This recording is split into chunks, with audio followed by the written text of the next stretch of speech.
ನಮ್ಮ ಸ್ನೇಹಿತರಿಗೆ ಸ್ವಾಗತವನ್ನು ಕೋರ್ತಾ ಈ ಸಭೆ ಅಧ್ಯಕ್ಷ ವಹಿಸಿರುವ ರಾಜ್ಯ ಒಕ್ಕೂಟದ ಅಧ್ಯಕ್ಷರಾದಂತಹ ಶ್ರೀನಿವಾಸ್ ಅವರು ಈ ಸಭೆ ಅಧ್ಯಕ್ಷ ವಹಿಸಿದ್ದಾರೆ. ಅವರಿಗೆ ಸ್ವಾಗತವನ್ನು ಕೊಡ್ತೀವಿ. ಹಾಗೆ ಗೌರವಾಧ್ಯಕ್ಷರಾದಂತಹ ಕೆಂಚೇಗೌಡರು ಆಗಮಿಸಿದ ಅವರಿಗೆ ಸ್ವಾಗತವನ್ನು ಕೊಡ್ತೀವಿ. ಹಾಗೆ ಉಪಾಧ್ಯಕ್ಷರಾದಂತಹ ಪುಟ್ಸ್ವಾಮಣ್ಣ ಆಗಮಿಸಿದ ಅವರಿಗೆ ಸ್ವಾಗತ ಕೊಡ್ತೀವಿ. ಹಾಗೆ ಸಂಘದ ಪ್ರಧಾನ ಕಾರ್ಯದರ್ಶಿ ಅಂತ ಗಂಗಾಧರ ಅವರಿಗೆ ಸ್ವಾಗತವನ್ನ ಕೊಡ್ತಾ, ಹಾಗೆ ಖಜಾಂಚಿಗಳಾದಂತಹ ಶ್ರೀಧರ್ ಅವರಿಗೆ ಸ್ವಾಗತ ಕೊಡ್ತೀವಿ. ಹಾಗೆ ಹಾಸ್ಪಿಟಲ್ ಚೇರ್ಮನ್ ಅಂತ ಪ್ರಕಾಶ್ ಬಂದ ಅವರಿಗೆ ಸ್ವಾಗತ ಕೊಡ್ತೀವಿ. ಹಾಗೆ ನಮ್ಮ ಮಂಜೇಗೌಡರು ಬಂದಿದ್ದಾರೆ, ಅವ್ರಿಗೂ ಸ್ವಾಗತ ಕೊಡ್ತೀವಿ. ಧರ್ಮೇಶ್ವರ್ ಬಂದ ಅವ್ರಿಗೂ ಸ್ವಾಗತ ಕೊಡ್ತೀವಿ. ಹಾಗೆ ವೆಂಕಟರಾಮೇಗೌಡರು ಇದ್ದಾರೆ, ಅವ್ರಿಗೂ ಸ್ವಾಗತ ಕೊಡ್ತೀವಿ. ಹಾಗೆ ಹನುಮಂತರಾಯಪ್ಪರು ಬಂದಿದ್ದಾರೆ, ಅವ್ರಿಗೂ ಸ್ವಾಗತ ಕೊಡ್ತೀವಿ. ಹಾಗೆ ರಾಘವೇಂದ್ರ ಇದ್ದಾರೆ, ಅವ್ರಿಗೂ ಸ್ವಾಗತ ಕೊಡ್ತೀವಿ. ಹಾಗೆ ದೇವರಾಜಣ್ಣ ಅವ್ರಿಗೂ ಸ್ವಾಗತ ಕೊಡ್ತಾ, ಹಾಗೆ ಮೆಡಿಕಲ್ ಕಾಲೇಜ್ ಲೋಕೇಶ್ ನಾಗರಾಜ್ ಅವ್ರಿಗೂ ಸ್ವಾಗತ ಕೊಡ್ತೀವಿ. ಎಲ್ಲರಿಗೂ ಮಾಧ್ಯಮ ಸ್ನೇಹಿತರಿಗೆ ಎಲ್ಲರಿಗೂ ಸ್ವಾಗತ ಕೊಡ್ತಾ ಪತ್ರಿಕಾಗೋಷ್ಠಿಯನ್ನ ಪ್ರಾರಂಭ ಮಾಡಬೇಕು ಅಂತ ಅಧ್ಯಕ್ಷರಿಗೆ ಮನವಿ ಮಾಡ್ತಾರೆ.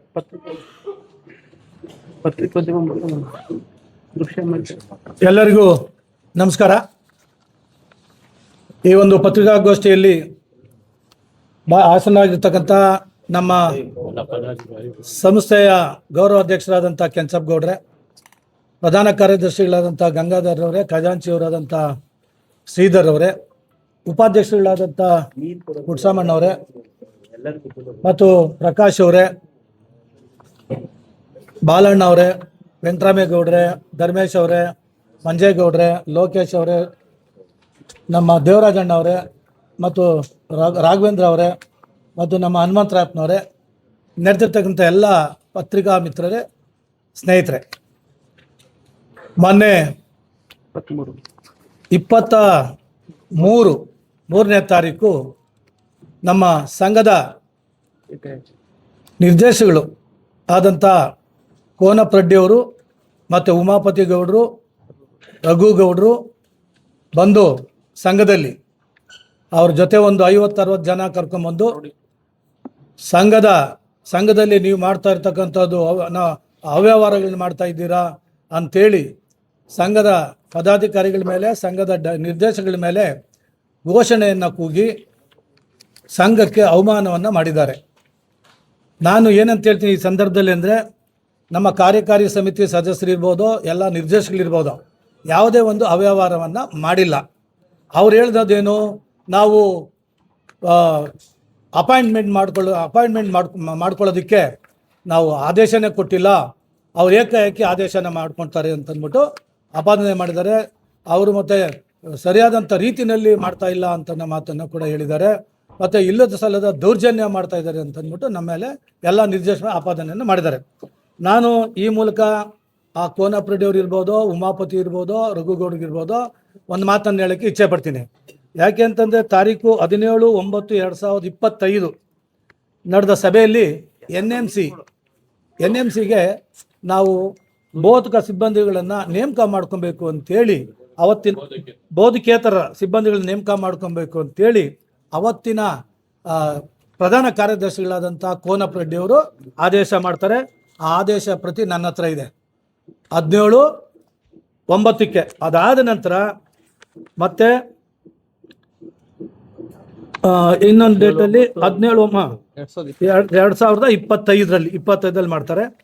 ತದನಂತರ ಇನ್ನೊಂದು ಡೇಟ್ 2020 ಅದೇ ಡೇಟಲ್ಲಿ ಏನು ಮಾಡ್ತಾರೆ, ಇಲ್ಲಿ NMC ನಿಯಮಾನುಸಾರ ಆಸ್ಪತ್ರೆ ಈ ಕೆಳಗಂಟಿದ್ದ ಪಟ್ಟಿ ಅನುಸಾರ ನೇಮಕಾತಿ ಮಾಡುವುದು ಅಗತ್ಯವಿದ್ದು ಈ ಬಗ್ಗೆ ಸಭೆಯು ಪರಿಶೀಲನೆಗಾಗಿ ಮಂಡಿಸಲಾಗಿದೆ. 35 ಜನ. ಆಮೇಲೆ ವಿಶೇಷ NMC ಕಾರ್ಯಕಾರಿ ಸಮಿತಿ ಸಭೆಗೆ ಮಂಡಿಸುವಂತೆ ಕೋರಿರ್ತಾರೆ. ಬೋಧಕೇತರ ಸಿಬ್ಬಂದಿ ನೇಮಕಾತಿ ಬಗ್ಗೆ ಅಂತಂದ್ಬಿಟ್ಟು ಹೇಳಿ ಕಂಪ್ಯೂಟರ್ ಆಪರೇಟರ್ಗಳನ್ನ 18 ಜನ ಕೊಟ್ಟಿದ್ದಾರೆ. ಮತ್ತು ಇನ್ನೊಂದಲ್ಲಿ 42 ಜನವನ್ನು ಕಂಪ್ಯೂಟರ್ ಆಪರೇಟರ್ ನೇಮಕ ಮಾಡ್ಕೊಬೇಕು ಅಂತೇಳಿ ಕೊಟ್ಟಿದ್ದಾರೆ. ಸೊ ಈ ಒಂದು ಕಾರ್ಯಕಾರಿ ಸಮಿತಿ ಅನುಮೋದನೆ ಪಡ್ಕೊಂಡ್ಮೇಲೆ ನಾವು ಈಗ ಅಧ್ಯಕ್ಷರಾಗಿದ್ದೀವಿ. ನಮ್ಮ ಕಾರ್ಯಕಾರಿ ಸಮಿತಿ ಸದಸ್ಯಗಳೆಲ್ಲ ಇದ್ದೇವೆ. ನಮ್ಮ ಆಸ್ಪತ್ರೆ ಇರ್ಬೋದು, ವಿವಿಧ ಇಲಾಖೆಯ ವಿದ್ಯಾಸಂಸ್ಥೆಗಳಿರ್ಬೋದು, ಅದಕ್ಕೆಲ್ಲ ಕೂಡ ನಾವು ಕಂಪ್ಯೂಟರ್ ಆಪರೇಟರ್ಗಳನ್ನ ನೇಮಕ ಮಾಡ್ಕೊಳ್ಳೋವಂಥ ಪರಿಸ್ಥಿತಿ. ಯಾಕೆಂದರೆ ನಮ್ಮ ಪ್ರಿನ್ಸಿಪಾಲ್ರು ಬಂದು ನೀವು ನೇಮಕ ಮಾಡ್ಕೊಳ್ತೀನಿ ಅಂತೇಳಿ ಇಷ್ಟು ದಿನ ಆಯಿತು, ಇನ್ನೂ ಮಾಡಿಲ್ಲ, ಅದಕ್ಕೆ ನೀವು ದಯಮಾಡಿ ಬೇಗನೆ ಮಾಡಿಕೊಡಿ ಅಂತ ಅಂದ್ಬಿಟ್ಟು ಹೇಳಿದ್ರು. ನಾವು ಅದಕ್ಕೋಸ್ಕರವಾಗಿ ನಾವು 39 ಜನನ ನೇಮಕ ಮಾಡಿದ್ದೀವಿ. ಇನ್ನು ಅವ್ರು ಹೇಳ್ದಂಗೆ 42, 18 ಏನು ಮಾಡಿಲ್ಲ. 18 ಅಲ್ಲ, 42 + 18 ಇದೆ. ಅವಾಗ ಎರಡೂ ಸೇರಿದ ಎಷ್ಟಾಯಿತು? 60 ಆಗತ್ತೆ. 60 ಜನ ಮಾಡಿ 39 ಜನ ಇವಾಗ ತುರ್ತು ಬೇಕಾಗಿರೋದ್ರಿಂದ ನೇಮಕಾತಿ ಮಾಡಿದ್ವಿ. ಇದು NMC ಆಕ್ಟ್ ಪ್ರಕಾರ ಮಾಡಿದ್ವಿ. ಅವರು ಕೂಡ ನಮ್ಮ ಸದಸ್ಯರು ಕೂಡ ಅವರು ಒಂದು ನೇಮಕಾತಿ ಮಾಡಬೇಕು ಅಂತೇಳಿ ಕೂಡ ಸೂಚನೆಯನ್ನು ಕೊಟ್ಟಿದ್ದಾರೆ. ಏನಿದೆ ನಿಯಮಬದ್ಧವಾಗಿ ನಾವು ನೇಮಕಾತಿಯನ್ನು ಮಾಡ್ಕೊಂಡಿದ್ದೀವಿ. ಇದಲ್ಲದೆ ಇನ್ನೊಂದು ಆರೋಪವನ್ನು ಮಾಡ್ತಾರೆ. ನಾನು ಸಂಘಕ್ಕೆ ಯಾವುದೇ ಅನ್ಯಾಯ ಮಾಡಿಲ್ಲ, ನಾನು ಸಂಘಕ್ಕೆ ಮೋಸ ಮಾಡಿಲ್ಲ, ನಾನು ಹಣ ಉಳಿಸಿದ್ದೀನಿ ಅಂತ. ಯಾರು ಏನು ಮೋಸ ಮಾಡೋದೇನಿಲ್ಲ, ಇಲ್ಲಿ ಯಾರೇನು ದುಡ್ಡು ತಿನ್ನೋವಂಥದ್ದೇನಿಲ್ಲ. ಯಾಕೆಂದರೆ ಇವತ್ತು ಹಣ ಉಳಿಸಿರೋದು ಕೋನಪ್ಪ ರೆಡ್ಡಿ ಒಬ್ಬರೇ ಅಲ್ಲ, ಇಡೀ ನಮ್ಮ 35 ಜನ ಡೈರೆಕ್ಟ್ರಲ್ಲಿ ಏನಿದ್ದೀವಿ. ನಾವು ಬಂದಂಥ ಸಂದರ್ಭದಲ್ಲಿ ಈ ನಮ್ಮ ಸಂಸ್ಥೆಯಲ್ಲಿ ಎಷ್ಟು ಕೋಟಿ ಇತ್ತು? ಅವತ್ತು 100 ಕೋಟಿ ಇತ್ತು. ಇವತ್ತು 850 ಕೋಟಿ ರೂಪಾಯಿ ಹಣ ಇದೆ.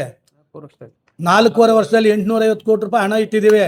ಕೋನಪ್ಪ ರೆಡ್ಡಿ ಒಬ್ಬರೇ ಏನಿಟ್ಟಿಲ್ಲ, ಅವ್ರ ಮನೆಯಿಂದ ತಂದಿಕ್ಕಿಲ್ಲ. ಇಲ್ಲಿ 35 ಜನ ಕಷ್ಟಪಟ್ಟು ಕೆಲಸ ಮಾಡಿ ಇವತ್ತು ಇಷ್ಟು ದುಡ್ಡನ್ನು ಉಳಿಸಿಕ್ಕಿದ್ವಿ ಸಂಸ್ಥೆ ಬೆಳೆಸೋಕ್ಕೋಸ್ಕರ. ಇವತ್ತು ದುಡ್ಡು ತಿಂದ್ಬಿಟ್ರು ಅಂತಂದ್ಬಿಟ್ಟು ಹೇಳಿ ಪತ್ರಿಕಾ ಮಾಧ್ಯಮಗಳಲ್ಲಿ ಅವರು ಸ್ಟೇಟ್ಮೆಂಟ್ ಕೊಟ್ಟಿದ್ದಾರೆ. ಈ ಥರದ ಒಂದು ಕೆಲಸವನ್ನು ಕೋನಪ್ಪ ರೆಡ್ಡಿ ಅವ್ರು ಮಾಡ್ತಾರೆ. ಯಾಕೆ ಅಂತಂದರೆ ಅವ್ರು ಮಾಡಿದಂಥ ಒಂದು ಇದು ಡೆಂಟಲ್ ಕಾಲೇಜಲ್ಲಿ ಸಿಬ್ಬಂದಿಗಳಿಗೆ ಒಂದು ಏನದು ಹೆಚ್ಚಿನ ವೇತನ ಕೊಡಬೇಕು ಅಂತೇಳಿ ಒಂದು ಆದೇಶ ಆಗುತ್ತೆ. ಅವತ್ತು ಆದೇಶ ಮಾಡಿರೋದು 2017ರಿಂದ ಕೊಡಬೇಕು ಅಂತ ಆದೇಶ ಆಗಿದೆ. ಆದರೆ ಅವ್ರೇನು ಮಾಡಿದ್ರು, ಅವರೇ ಕಾರ್ಯದರ್ಶಿಗಳು 2012 ಅಂತ ತಿದ್ದಿ 5 ವರ್ಷದ್ದು ಹೆಚ್ಚಿನ ವೇತನವನ್ನು ಕೊಟ್ಟಿದ್ದಾರೆ. 5,95,00,000 ಹಣವನ್ನು ಅವ್ರು ಹೆಚ್ಚಿಗೆ ವೇತನವನ್ನು ಕೊಟ್ಟಿದ್ದಾರೆ. 5,06,00,000 ಹಣವನ್ನು ಹೆಚ್ಚಿಗೆ ಕೊಟ್ಟಿದ್ದಾರೆ. ಅವರು ಸಂಘಕ್ಕೆ ಮಾಡಿರುವಂಥದ್ದು ಮೋಸ. ನಾವ್ಯಾರು ಮೋಸ ಮಾಡಿಲ್ಲ. ಅವ್ರು ಅವತ್ತಿದ್ದಂಥವ್ರು ಪ್ರಧಾನ ಕಾರ್ಯದರ್ಶಿಗಳು. ಅವ್ರು ಇವನ್ನೆಲ್ಲ ನೋಡಬೇಕಾಗಿತ್ತು. ನಾವು ಪ್ರಧಾನ ಕಾರ್ಯದರ್ಶಿ ಆಗಿರಲಿಲ್ಲ. ಅವತ್ತು ತಿದ್ದಿ ಸೈನ್ ಮಾಡೋಂಥದ್ದು ಏನಿತ್ತು? ಯಾಕೆ ತಿದ್ದಿದ್ರು? ಇವ್ರಿಗೆ ಅಷ್ಟು ಮಾತ್ರ ಅರಿವಿಲ್ವಾ ತಿದ್ದಬೇಕು ಅಂತ? ಯಾಕೆ ತಿದ್ದಬೇಕು? ಸಂಘಕ್ಕೆ ಲಾಸ್ ಮಾಡಿದ್ದಾರೆ 5 ಕೋಟಿ ಚಿಲ್ಡ್ರನ್ನ. ಯಾರು ಕಟ್ಟಬೇಕು? ಇವತ್ತು ಕೋನಪ್ಪ ರೆಡ್ಡಿ ಅವ್ರು ಕಟ್ಟಬೇಕು. ಅದು ಅವರೇ ಒಂದು ಕಂಪ್ಲೇಂಟ್ ಮಾಡ್ತಾರೆ. ಎಲ್ಲಿ? ನಮ್ಮ ಇಲಾಖೆಯಲ್ಲಿ ಸಹಕಾರ ಸಂಘದಲ್ಲಿ ಹೋಗಿ ಒಂದು ಕಂಪ್ಲೇಂಟನ್ನು ಮಾಡ್ತಾರೆ. ಯಾರ ಮೇಲೆ? ಬೇರೆ ಅದರ್ಸ್ ನಮ್ಮ ಡೈರೆಕ್ಟರ್ ಮೇಲೆ. ಅವರು ಏನು ಮಾಡ್ತಾರೆ ಅಂತಂದ್ರೆ ಪುನಃ ಹೋಗಿ ಕೋನಪ್ಪ ರೆಡ್ಡಿ ಅವರು ಈ ಥರ ಮಾಡಿದ್ದಾರೆ, ಅವರೇ ಹೋಗಿ ಸಹಕಾರ ಸಂಘದಲ್ಲಿ ಅರ್ಜಿಯನ್ನು ಕೊಡ್ತಾರೆ. ಆವಾಗ ಸಹಕಾರ ಸಂಘದವ್ರು ಏನು ಮಾಡ್ತಾರೆ, ಇಂಥವ್ರು ಇಂಥ ಕೆಲಸ ಮಾಡಿದ್ದಾರೆ, ಅದು ಸಾಬೀತಾಗಿದೆ, ನೀವು ಇವತ್ತು ಇದ್ರ ಮೇಲೆ ಏನು ಆಕ್ಷನ್ ತೊಗೊಳ್ತೀರಾ ಅಂತ ನಮಗೆ ಒಂದು ಇದು ಲೆಟರ್ ಕಳಿಸ್ತಾರೆ. ಆವಾಗ ನಾವೇನು ಮಾಡ್ತೀವಿ, ಅವ್ರಿಗೆ ಒಂದು ನೋಟಿಸನ್ನು ಕೊಡ್ತೀವಿ, ಎಕ್ಸ್ಪ್ಲೇಷನ್ ಕೊಡಿ ಅಂತ. ಹೋಗ್ತಾರೆ, ಇಮಿಡಿಯೇಟಾಗಿ ಹೋಗಿ ಸ್ಟೇ ತೊಗೊಳ್ತಾರೆ. ಯಾಕೆ ಕೋರ್ಟ್ಗೆ ಹೋಗಿ ಸ್ಟೇ ತೊಗೊಬೇಕು ಇವರು? ಅದಲ್ಲದೆ ಇನ್ನೂ 6 ಜನ ಮೇಲೆ ಕೂಡ ಇಲಾಖೆ ವತಿಯಿಂದ ನಮಗೆ ಇಂಥ ಪದಾಧಿಕಾರಿಗಳು ಇವರು ಇಂಥ ಕೆಲಸ ಮಾಡಿದ್ದಾರೆ ಅಂತೇಳಿ ನೋಟಿಸ್ ಕೊಡ್ತಾರೆ. ಅದಕ್ಕೂ ಕೂಡ ನಾವು ನೋಟಿಸ್ ಕೊಡ್ತೀವಿ, ಬಂದು ರಿಪ್ಲೈ ಕೊಡಿ ಅಂತ. ಅವ್ರು ಅದಕ್ಕೂ ಓಡೋಗಿ ಕೋರ್ಟಲ್ಲಿ ಹೋಗಿ ಸ್ಟೇ ತೊಗೊತಾರೆ. ಅಂತ ನಿಯತ್ತಾಗಿ ಕರೆಕ್ಟಾಗಿ ಕೆಲಸ ಮಾಡೋದಾಗಿದ್ರೆ ಯಾಕೆ ಹೋಗಿ ಕೋರ್ಟ್ಗೆ ಸ್ಟೇ ತೊಗೊಬೇಕಾಗಿತ್ತು? ನಮ್ಮ ಹತ್ರ ಬಂದು ಕೇಳಬೇಕಾಗಿತ್ತು. ಏನಂತ? ನಾವೇನು ತಪ್ಪು ಮಾಡಿದ್ವಿ, ನಾವು ತಪ್ಪು ಮಾಡಿಲ್ಲ ಅಂತ ನಮ್ಮ ಹತ್ರ ಬಂದು ಮಾತಾಡಬೇಕಾಗಿತ್ತು. ಮಾತಾಡ್ದೇನೆ ಏಕಾಏಕಿ ಹೋಗಿ ಕೋರ್ಟಲ್ಲಿ ಹೋಗಿ ಸ್ಟೇ ತೊಗೊಂಬಂದಿದೆ. ಇಂಥ ಒಂದು ಕೆಲಸಗಳನ್ನು ಮಾಡಿದಂಥವ್ರು ಅವರು. ಇವತ್ತು ಸಂಘದಲ್ಲಿ ನಾನೇ ದುಡ್ಡನ್ನ ಇಟ್ಟಿದ್ದೀನಿ, ನಾನೇ ಮಾಡಿದ್ದೀನಿ, ನಾನೇ ಚಾಚಾ, ನಾನು ಬಿಟ್ಟರೆ ಇನ್ನಿಲ್ಲ ಅಂತ ಅಂದ್ಕೊಂಡು ಹೇಳ್ಕೊಳ್ಳೋದು ಇದು ಭಾಳ ಅಪರಾಧ. ಇದು ಇವತ್ತು ಅವ್ರು ಮಾಡಿರ್ತಕ್ಕಂಥದ್ದು ಇತಿಹಾಸದ ಸಂಘದ ಆವರಣದಲ್ಲಿ ಬಂದು ಯಾರನ್ನೋ ರೌಡಿಗಳನ್ನ ಅವ್ರನ್ನ ಕರ್ಕೊಂಬಂದು ಸಂಘದ ವಿಚಾರದಲ್ಲಿ ಧಿಕ್ಕಾರ ಹಾಕಿ ಇವತ್ತು ಇಡೀ ಜನಾಂಗಕ್ಕೆ, ನಮ್ಮ ಸಮುದಾಯಕ್ಕೆ ಅವಮಾನವನ್ನು ಮಾಡಿದ್ದಾರೆ. ಅವ್ರ ಮೇಲೆ ನಾವು ಇವತ್ತು ಸೂಕ್ತವಾದಂಥ ಕ್ರಮವನ್ನು ನಾನು ಜರುಗಿಸ್ತೀನಿ. ಸೂಕ್ತ ಕ್ರಮ ನಾವು ತನಿಖೆ ಇವಾಗ ಸಸ್ಪೆಂಡ್ ಮಾಡಿ. ಯಾಕೆ ಅಂತಂದ್ರೆ ಸೂಕ್ತವಾದಂಥ ಕ್ರಮ ಅಂತಂದ್ರೆ ನಾವೆಲ್ಲ ಬೈಲ ಏನು ಹೇಳ್ತದೆ, ಬೈಲ ಪ್ರಕಾರ ನಾವೊಂದು ಸಭೆ ಮಾಡ್ತೀವಿ. ನಾವೆಲ್ಲ ಆಲ್ರೆಡಿ ಅಮಾನತಾಗಿದ್ದಾರೆ. ಅವ್ರು ಆಲ್ರೆಡಿ ಅಮಾನತಾಗಿದ್ದಾರೆ. ಕೋರ್ಟ್ನಲ್ಲಿ ಕೇಸ್ ಪೆಂಡಿಂಗ್ ಇದೆ. ಇಂಥ ವಿಚಾರಗಳೆಲ್ಲ ಇಟ್ಕೊಂಡು ಅವ್ರು ಬಂದು ಯಾರನ್ನೋ ಕರ್ಕೊಂಡ್ಬಂದು ಏಕಾಏಕಿ ಬಂದು ಮಾತಾಡೋದಲ್ಲ. ಅಂಥವ್ರು ನಮ್ಮ ಹತ್ರ ನೇರವಾಗಿ ಬಂದು ಮಾತಾಡ್ಬೋದಾಗಿತ್ತು. ನಾನು ತಪ್ಪು ಮಾಡಿಲ್ಲ ಅಂದಮೇಲೆ ನಾನು ನೇರವಾಗಿ ಬಂದು ನಿಮ್ಮ ಹತ್ರ ಕೇಳ್ಬೋದಾಗಿತ್ತು. ಯಾಕೆ ಕೇಳಲಿಲ್ಲ? ಕೋರ್ಟ್ಗೆ ಹೋಗಿ ಯಾಕೆ ಸ್ಟೇಗೆ ಹೋದ್ರು? ಅಮಾನತಾಗಿದ್ದಾರೆ, ಆಲ್ರೆಡಿ ಆಗಿದ್ದಾರೆ. ಅಲ್ಲಲ್ಲ, ಪ್ರಾಥಮಿಕ ಸದಸ್ಯ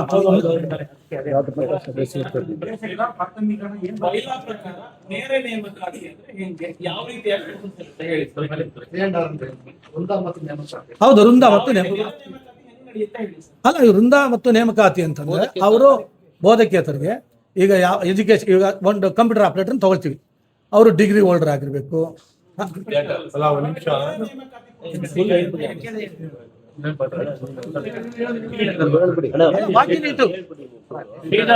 ಈಗ ಅದ್ರ ಬಗ್ಗೆ ಒಂದ್ ನಿಮಿಷ ನೇರ ನೇಮಕಾತಿ ಮಾತಾಡ್ತಾರೆ, ನಮ್ಮ ಸೆಕ್ರೆಟರಿ ಅವ್ರು ಮಾತಾಡ್ತಾರೆ, ಸಾರಿ ಖಜಾಂಚಿ ಅವ್ರು ಮಾತಾಡ್ತಾರೆ.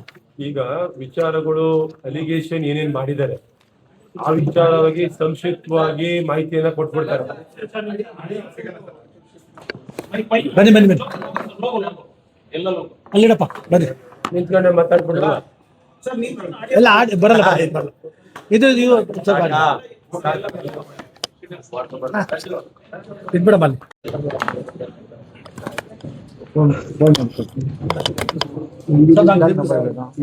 ಸ್ನೇಹಿತರೆ, ಈ ಒಂದು ಶಾರ್ಟ್ ನೋಟಿಸ್ ಅಲ್ಲಿ ತಾವೆಲ್ಲ ಬಂದಿರೋದು,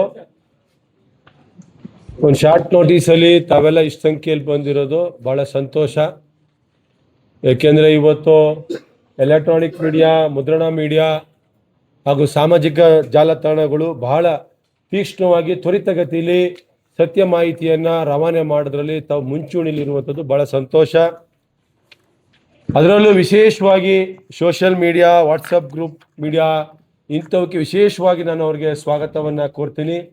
ಯಾಕೆಂದರೆ ಅತ್ಯಂತ ವೇಗವಾಗಿ ಜನರನ್ನು ತಲುಪಿಸುವಂಥದ್ದು, ಜನರು ಸುಧಾ ಬರ್ತೀನಿ ಅಣ್ಣ ಜನರು ಸುಧಾ ಸತ್ಯಗಳನ್ನ ಪರಿಶೀಲನೆ ಮಾಡದೆ ವೇಗವಾಗಿ ಪ್ರಚಾರ ಆಗ್ತಾ ಇರೋದು ಎಲ್ಲೋ ಒಂದು ಕಡೆ ನೋವಿನ ಸಂಗಾತಿ. ಆ ವಿಚಾರವಾಗಿ ನಾನು ಈ ಪತ್ರಿಕಾಗೋಷ್ಠಿಯ ಮನೆ ಅಧ್ಯಕ್ಷರು ಒಂದೆರಡು ವಿಚಾರವನ್ನು ಹೇಳಿದ್ರು, ಇದನ್ನು ಮುಂದುವರಿಸ್ತಾ ಏನು ಕೋನಪ್ಪ ರೆಡ್ಡಿ ಅವರು ಸಸ್ಪೆಂಡ್ ಮಾಡಿದ್ರು ಅನ್ನೋ ಅಲಿಗೇಷನ್ ಹಾಕಿದ್ದಾರೆ. ಕೋನಪ್ಪ ರೆಡ್ಡಿ ಅವ್ರನ್ನ ಸಸ್ಪೆಂಡ್ ಮಾಡಿದ್ದು 2024 ಇದೇ ಕಮಿಟಿ ಯಾರು ಅಲಿಗೇಷನ್ ಮಾಡಿದ್ರು, ಕೋನಪ್ಪ ರೆಡ್ಡಿ ಸಸ್ಪೆಂಡ್ ಮಾಡಿದ್ರು ಅಂತ ಹೇಳಿದ್ರು,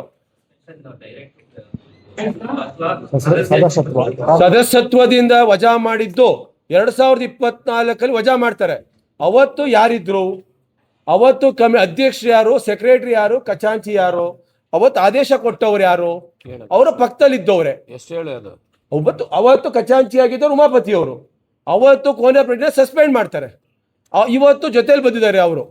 ಐತೆ ಇವಾಗ ತಿರ್ಗಾ 2025 ಅವರು ಸಸ್ಪೆಂಡ್ ಆಗ ಕಾರಣ ಏನಂದ್ರೆ 2024 ಸಸ್ಪೆಂಡ್ ಆದ ಸಂದರ್ಭದಲ್ಲಿ ಏನಕ್ಕಾದ್ರು ಅಂತ ಕೋರ್ಟ್ಗೆ ಸ್ಟೇ ತಗೋಬರ್ತಾರೆ. ಅದಾದ್ಮೇಲೆ ಸಹಕಾರ ಮಹಾಮಂಡಳಿಯವರು ಕಂಪ್ಲೀಟ್ ದಾಖಲಾತಿಗಳನ್ನ ತರಿಸ್ಕೊಂಡು ಮಾರ್ಚಲ್ಲಿ 2026 ಮಾರ್ಚಲ್ಲಿ ಒಂದು ವರದಿಯನ್ನ ಕೊಡ್ತಾರೆ. ನಿಮ್ಮ ಸಂಸ್ಥೆಯಲ್ಲಿ ಈ ರೀತಿ ಅಲಿಗೇಷನ್ ಆಗಿದೆ, ಈ ತಪ್ಪುಗಳಾಗಿವೆ, ಇವ್ರ ಮೇಲೆ ನೀವು ಕ್ರಮ ಕೈಗೊಳ್ಳಬೇಕು ಅಂತ ನಮಗೆ ಸಹಕಾರ ಮಹಾಮಂಡಲದವರು ಕಳಿಸ್ಕೊಡ್ತಾರೆ. ಆ ಒಂದು ಆದೇಶದ ಮೇರೆಗೆ ಈಗ ಕೋನಪ್ಪ ರೆಡ್ಡಿ ಅವರು ಸಸ್ಪೆಂಡ್ ಆಯ್ತಾರೆ ಪ್ರಾಥಮಿಕ ಸದಸ್ಯತ್ವದಲ್ಲಿ. ಇದು ಮತ್ತೆ ಸಸ್ಪೆಂಡ್ ಆಯ್ತು, ಅದು 2ನೇ ಬಾರಿ. ಮಾರ್ಚಲ್ಲಿ ಸಸ್ಪೆಂಡ್ ಆಯ್ತು, ಈಗ ಏಪ್ರಿಲ್ ಅಲ್ಲಿ ಸಸ್ಪೆಂಡ್ ಆಯ್ತಾರೆ. ಈಗ ಕೋರ್ಟ್ ಅಲ್ಲಿ ಅವರು ಕೇಸ್ ನಡೀತಾ ಇದೆ, ಅವ್ರಿಗೆ ಸ್ಟೇ ಸಿಕ್ಕಿಲ್ಲ, ಕೇಸ್ ರನ್ನಿಂಗ್ ಅಲ್ಲಿ ಇದೆ. ಕೇಸಿನ ವಿಸ್ತಾರ ಏನಪ್ಪಾ ಅಂದ್ರೆ, ಅವತ್ತು ಶಂಕರ್ ನಾರಾಯಣ್ ವರದಿ ಏನಿರ್ತದೆ 2017 ಶಂಕರ್ ನಾರಾಯಣ್ IAS ಅಧಿಕಾರಿ ಒಬ್ರು ಈ ಸಂಸ್ಥೆಯ ಸಂಪೂರ್ಣ ಏನು ತಾರತಮ್ಯ ಇದೆ, ಇದು ಪ್ರಮೋಷನ್ ತಾರತಮ್ಯ ಏನಿದೆ ಅದ್ರ ಬಗ್ಗೆ ಸಂಪೂರ್ಣವಾಗಿ ತನಿಖೆ ಮಾಡಿ ಒಂದು ವರದಿಯನ್ನ ಕೊಡ್ತಾರೆ ಶಂಕರ್ ನಾರಾಯಣ್ IAS ಅಧಿಕಾರಿ 2017. ಅದ್ರಲ್ಲಿ ಏನ್ ಹೇಳಿರ್ತಾರೆ, 22 ಸಮಯದಲ್ಲಿ 22 ಒಂದು ವರದಿಯನ್ನ ಕೊಡ್ತಾರೆ. ಅದ್ರಲ್ಲಿ ಏನ್ ಹೇಳ್ತಾರೆ, ಏನೇನ್ ತಪ್ಪಾಗಿವೆ, ಯಾರ್ಯಾರ ಸಂಬಳ ಯಾವಾಗ ಕೊಡ್ಬೇಕಾಗಿತ್ತು ಅಂತ. ಎಜಿಪಿನ ಅಸಿಸ್ಟೆಂಟ್ ಪ್ರೊಫೆಸರ್ 2017 ಕೊಡಬೇಕು ಅಂತ ಅವ್ರು ಆದೇಶ ಮಾಡ್ತಾರೆ. ಆ ಒಂದು ಆದೇಶ ಕಾಪಿಯು ಇಸಿಲಿಟ್ಟು ಅದನ್ನ ಅಪ್ರೂವಲ್ ತಗೋತೀವಿ ನಾವು. ಅಪ್ರೂವಲ್ ತಗೊಂಡ್ಮೇಲೆ ಅದು ಮುಗೀತು ಅಂತ ಕರ್ತ. ಅಲ್ಲಿಗೆ ಆಚೆಗೆ ಯಾವ್ದಾರ ಸಮಸ್ಯೆ ಇದ್ರೆ ಆ ಸಂಬಂಧಪಟ್ಟ ಯಾರು ಪ್ರೊಫೆಸರ್ಗಳು ಇರ್ತಾರೋ ಅವ್ರ ನಮಗೆ ಅರ್ಜಿ ಕೊಡಬೇಕು, ಅದು ಇಸಿಲ್ ತೀರ್ಮಾನ ಆಗಬೇಕು, ತದನಂತರ ಅದನ್ನು ಮಾಡಿಫಿಕೇಶನ್ ಮಾಡಬೇಕು ಅಥವಾ ಕೋರ್ಟ್ ಹೋಗಿ ಆದೇಶ ಮಾಡ್ಕೊ ಬರಬೇಕು. ಅವು ಯಾವೂ ಆಗ್ದೇನೆ ಶಂಕರ್ ನಾರಾಯಣ್ ವರದಿ ಏನ್ ಕೊಟ್ಟಿದ್ರು ಆ ಲಾಸ್ಟ್ ಪೇಜ್ ಅಲ್ಲಿ 2017 ಇದ್ದದನ್ನ 2012 ಅಂತ ಇವರೇ ತಿದ್ದಿ 2012ರಿಂದ ಇವರು AGP ಫಿಕ್ಸ್ ಮಾಡಿ ಸ್ಯಾಲರಿನ ಕೊಡ್ತಾರೆ.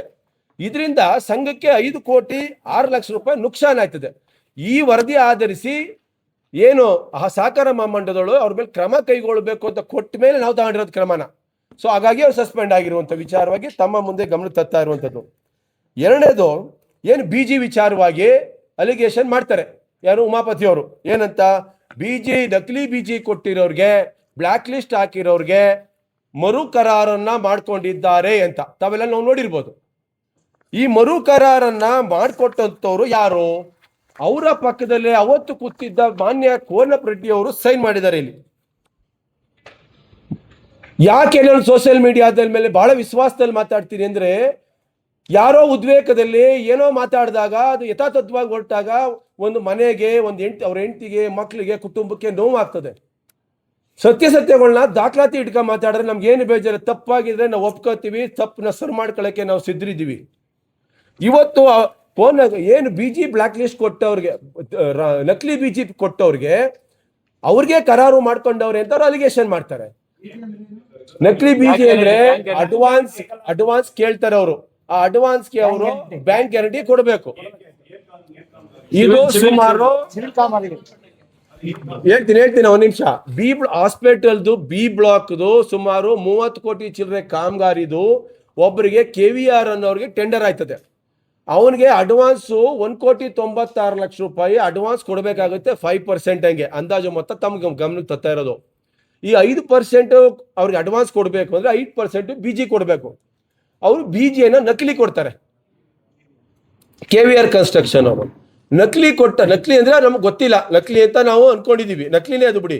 ಅವರು ದಾಖಲಾತಿ ಕೊಡ್ತಾರೆ. ಅವತ್ತಿನ ಉಪಾಧ್ಯಕ್ಷರು ಇಲ್ಲಿ ಬರೀತಾರೆ, ಇಲ್ಲಿ ತಮ್ಗೆ ದಾಖಲಾತಿಗಳನ್ನ ನಾನು ದಾಖಲಾತಿ ಇಲ್ಲದೆ ಯಾವುದನ್ನು ಮಾತಾಡಲ್ಲ. ತಾವು ಯಾವ ಕೋರ್ಟ್ಗೆ ಎಲ್ಲೇ ಅವತ್ತಿನ ಉಪಾಧ್ಯಕ್ಷರು ರಾಘವೇಂದ್ರ ಅವರು ಇದ್ದಾರೆ ಇಲ್ಲಿ, ಅವ್ರು ಬರೀತಾರೆ ಏನಂತ, ಬ್ಯಾಂಕ್ ಗ್ಯಾರಂಟಿಯನ್ನು ದೃಢೀಕರಿಸಿ ನಂತರ ಅವ್ರಿಗೆ ಅಡ್ವಾನ್ಸ್ ಕೊಡೋದು ಅಂತ ಬರೀತಾರೆ. ಆ ಬರ್ದದ ಸಂದರ್ಭದಲ್ಲಿ ಅವತ್ತಿನ ಅಧ್ಯಕ್ಷರು ಅದನ್ನೇ ಬರೀತಾರೆ, ಆಯ್ತು ಬಿಜಿ ಕನ್ಫರ್ಮ್ ಕೊಡಿ ಅಂತ. ತದನಂತರ ಫೈಲು ಖಂಡಿಕೆ ಆ ಬಿಜಿ ವಿಚಾರಣೆ ಬರೋದಿಲ್ಲ, ಬಿಜಿ ಪರಿಶೀಲನೆ ಆಯ್ತೋ ಇಲ್ವೋ ಏನು ಇಲ್ಲ. ಈ ಖಂಡಿಕೆಯಲ್ಲಿ ಏಕಾಏಕಿ ಅಂದಿನ ಆಡಳಿತ ಮಂಡಳಿ ಅವತ್ತು ಯಾರಿದ್ರು, ಅವತ್ತು ಅಧ್ಯಕ್ಷರು, ಅವತ್ತು ಕಾರ್ಯದರ್ಶಿಗಳು, ಅವತ್ತು ಖಜಾಂಚಿ ಇದೇ ಉಮಾಪತಿಯವರು ಸೈನ್ ಮಾಡ್ತಾರೆ, ಬಿಜಿ ರಿಲೀಸ್ ಮಾಡುವ ಪೇಮೆಂಟ್ ರಿಲೀಸ್ ಮಾಡ್ಬೋದು ಅಂತ. 1,92,00,000 ರೂಪಾಯಿ ದುಡ್ಡು ಅವತ್ತು ಅವರು ಪೇಮೆಂಟ್ ರಿಲೀಸ್ ಮಾಡ್ತಾರೆ. ಅವಾಗ ಬಾಲಣ್ಣವರು ಅಧ್ಯಕ್ಷರಿದ್ರು. ಆಯ್ತೆ, ಇದನ್ನ ರಿಲೀಸ್ ಮಾಡ್ತಾರೆ. ಅಮೌಂಟ್ 1,92,00,000 ರಿಲೀಸ್ ಮಾಡ್ತಾರೆ. ಬಿಜಿ ಬರ್ದಿದ್ರು.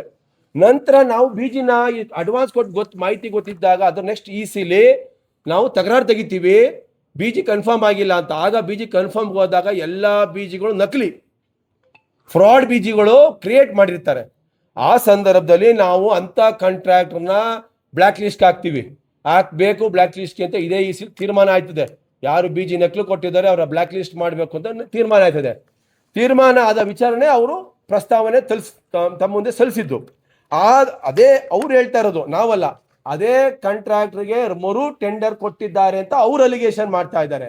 ಇವಾಗ ಪ್ರಸ್ತುತ ಕೆಲಸ ಮಾಡ್ತಾ ಇರೋ ಯಾರಿದ್ದಾರೆ ಟೆಂಡರ್ ಕೊಟ್ಟವ್ರೆ ಅಂತ ಹೇಳ್ತಾರೋ ಅವ್ರಿಗೆ ಅಗ್ರಿಮೆಂಟ್ ಮಾಡಿರೋದು ಇದೇ ಕೋನಪ್ಪ ರೆಡ್ಡಿ ಅವರು ಪಕ್ಕದಲ್ಲಿ ಕೂತಿದ್ರು. ನಾನು ಅದಕ್ಕೆ ಒಂದು ಮಾತು ಹೇಳ್ತೀನಿ, ನಮ್ಮ ಹಳ್ಳಿಲಿ ಹೇಳ್ತಾರೆ, ಕಂಕ್ಳಲ್ಲಿ ಕೂಸ್ ಮಾಡಿಕ ಊರೆಲ್ಲ ಹುಡ್ಕಾಡಿದ್ರು ಅಂತ. ಏನ್ ಹೇಳೆ, ಕಂಕ್ಳಲ್ಲಿ ಖಾಲಿ ಚೌರ್ಗೆ ಹಿಡ್ಕೊಂಡ್ಬಿಡ್ತಾರೆ, ಚೌರ್ಗೆ ಇಲ್ಲಿ ಅಂತ ಹುಡ್ಕಾಡೋದು. ನಾನು ಮೂಲ ಗ್ರಾಮೀಣ ಪ್ರದೇಶದಿಂದ ಬಂದಿರೋದು ಆಗಿ ಮಾತಾಡ್ತೀನಿ. ಕಂಕ್ಳಲ್ಲೇ ಚೌರ್ಗೆ ಆಯ್ತು, ಪಕ್ಕದಲ್ಲೇ ಕೋನಪ್ಪ ರೆಡ್ಡಿ ಅಗ್ರಿಮೆಂಟ್ ಸೈನ್ ಮಾಡೋ ಕೇಳಬೇಕಲ್ಲ. ಯಾಕ್ರಿ ನೀವು ಬ್ಲ್ಯಾಕ್ ಲಿಸ್ಟ್ ಹಾಕಿದ್ದವ್ರಿಗೆ ತಿರ್ಗಾ ನೀವು ಅಗ್ರಿಮೆಂಟ್ ಸೈನ್ ಮಾಡಿದ್ರಿ ಅಂತ ಕೇಳ್ಬೋದಿತ್ತಲ್ವಾ? ಯಾಕೆ ಕೇಳಿಲ್ಲ? 1,96 ಏನು ಫೇಕ್ ಬಿಜಿ ಅವ್ರಿಗೆ ಅಡ್ವಾನ್ಸ್ ಕೊಟ್ರಿ, ಅದು ಅಲಿಗೇಷನ್ನು ಮಾನ್ಯ ಉಮಾಪತಿ ಅವ್ರ ಮೇಲಿದೆ. ಅದು ಸುಧಾ ಇದೇ ಕೋನಪ್ಪ ರೆಡ್ಡಿ ಅವರು ಅಕ್ಟೋಬರ್ ತಿಂಗಳು 2025 ಸಹಕಾರ ಮಹಾಮಂಡಳಿಗೆ ಹೋಗ್ಬಿಟ್ಟು ಆ ಸಂದರ್ಭದಲ್ಲಿ ನಮ್ಮ ಟೀಮಲ್ಲಿ ಇರ್ತಾರೆ ಉಮಾಪತಿ ಅವರು, ನಾವೆಲ್ಲ ಅಪೋಸಿಟ್. ಇಲ್ಲಿ ಗೊತ್ತಲ್ಲ, ಆಡಳಿತ ವಿರೋಧ ಪಕ್ಷ ಆ ಕಡೆ ಇರ್ತಾರೆ. ಆ ಸಂದರ್ಭದಲ್ಲಿ ಕೋನಪ್ಪ ರೆಡ್ಡಿ ಅವರು ಹೋಗಿ ಹೇಳ್ತಾರೆ, ಈ ಅಲಿಗೇಷನ್ 1,96,00,000 ಇಂಥವೆಲ್ಲ ಫ್ರಾಡ್ ಆಗಿದೆ, ಬ್ಲ್ಯಾಕ್ ಬಿಜಿ ತಪ್ಪಾಗಿರೋರಿಗೆ ಅಡ್ವಾನ್ಸ್ ಕೊಟ್ಟವ್ರೆ, ಇವ್ರ ಮೇಲೆ ಕ್ರಮ ಕೈಗೊಳ್ಬೇಕು ಅಂತ ಹೇಳಿಕೆಯನ್ನ ಸಹಕಾರ ಮಹಾಮಂಡಳಕ್ಕೆ ಕೊಡ್ತಾರೆ. ಅವರು ಯಾರೋ ಇಲಾಖೆಗೆ ಕೋನಪ್ಪ ರೆಡ್ಡಿ ಅವರು. ಆ ಒಂದು ದೂರಿನ ಅನ್ವಯ ಮೊನ್ನೆ ಮಾರ್ಚಲ್ಲಿ ಸಹಕಾರ ಮಹಾಮಂಡಳದವರು 1,96 ಕೊಟ್ಟಿರೋದು ತಪ್ಪು, ಇದು ತಪ್ಪಾಗಿದೆ, ಇವ್ರ ಮೇಲೆ ಕ್ರಮ ಕೈಗೊಳ್ಳಿ ಅಂತ ಹೇಳ್ತಾರೆ. ಮೊನ್ನೆ ಅವತ್ತು ರಾಜಾರೋಷವಾಗಿ ಸಿನಿಮಾ ಡೈಲಾಗ್ ಎಲ್ಲ ಹೊಡೆದ್ರಲ್ಲ, 1,96 ನಾನು ಅಡ್ವಾನ್ಸ್ ನನ್ನ ಮೇಲೆ ನೋಟಿಸ್ ಕೊಟ್ಟವ್ರೆ ಅಂತ. ಕಾರಣಕ್ಕಂತರೂ ಅವ್ರ ಪಕ್ಕದಲ್ಲಿ ಇದ್ದವರು. ಇಲ್ಲಿ ಏನಾಗಿದೆ ಅಂದ್ರೆ ಒಂಥರ ಈ ಕಳ್ಳ ಪೊಲೀಸ್ ಆಟ ತರ ಆಗ್ಬಿಟ್ಟಿದೆ. ಒಂದ್ಸಲ ಈ ಕಡೆ ಹೋಗೋದು ಅವ್ರು ಸರಿ ಅನ್ನೋದು, ಒಂದ್ಸಲ ಈ ಕಡೆ ಬರೋದು ಇವ್ರು ಸರಿ ಅನ್ನೋದು, ಕೊನೆಗೆಲ್ಲ ಒಂದ್ ಕಡೆ ಸೇರ್ಕೊಬಿಡೋದು. ಸೊ ಇಲ್ಲಿ ಅವ್ರ ಅಲಿಗೇಷನ್ 196 ಫೇಕ್, ಅದು ಕೊನೆ ಬಿಡಿರೋ ಕಾರಣ.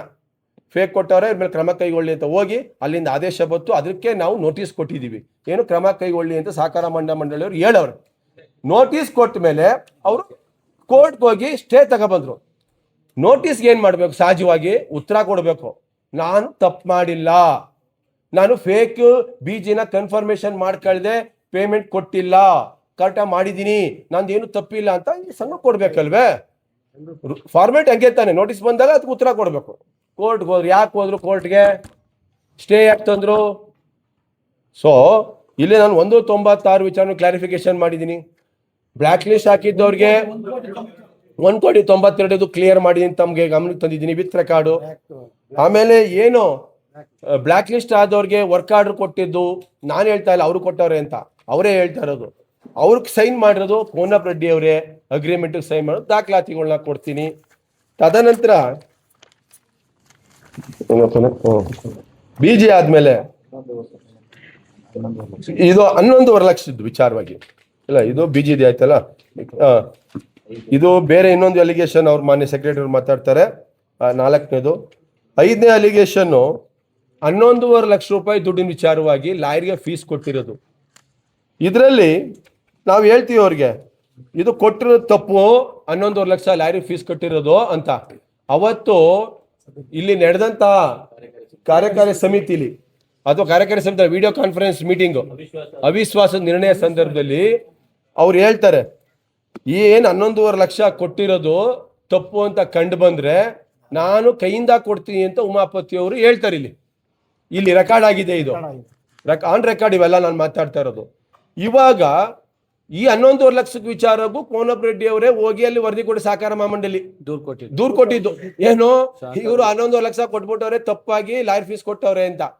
ಅದಕ್ಕೂ ಸಹಕಾರ ಮಂಡಳದವ್ರು ಏನ್ ಹೇಳಿರೋದು, 11.5 ಲಕ್ಷ ಕೊಟ್ಟಿರೋದು ತಪ್ಪು, ಇದು ವಸೂಲಿ ಮಾಡಬೇಕು ಅಂತ ಕೊಟ್ರು. ಈಗ ಯಾರು ಕಟ್ಬೇಕು? 11.5 ಲಕ್ಷ ತಪ್ಪು ಅಂದ್ಮೇಲೆ ನಾ ಕಟ್ತೀನಿ ಅನ್ನೋರು ಕಟ್ಟಬೇಕು.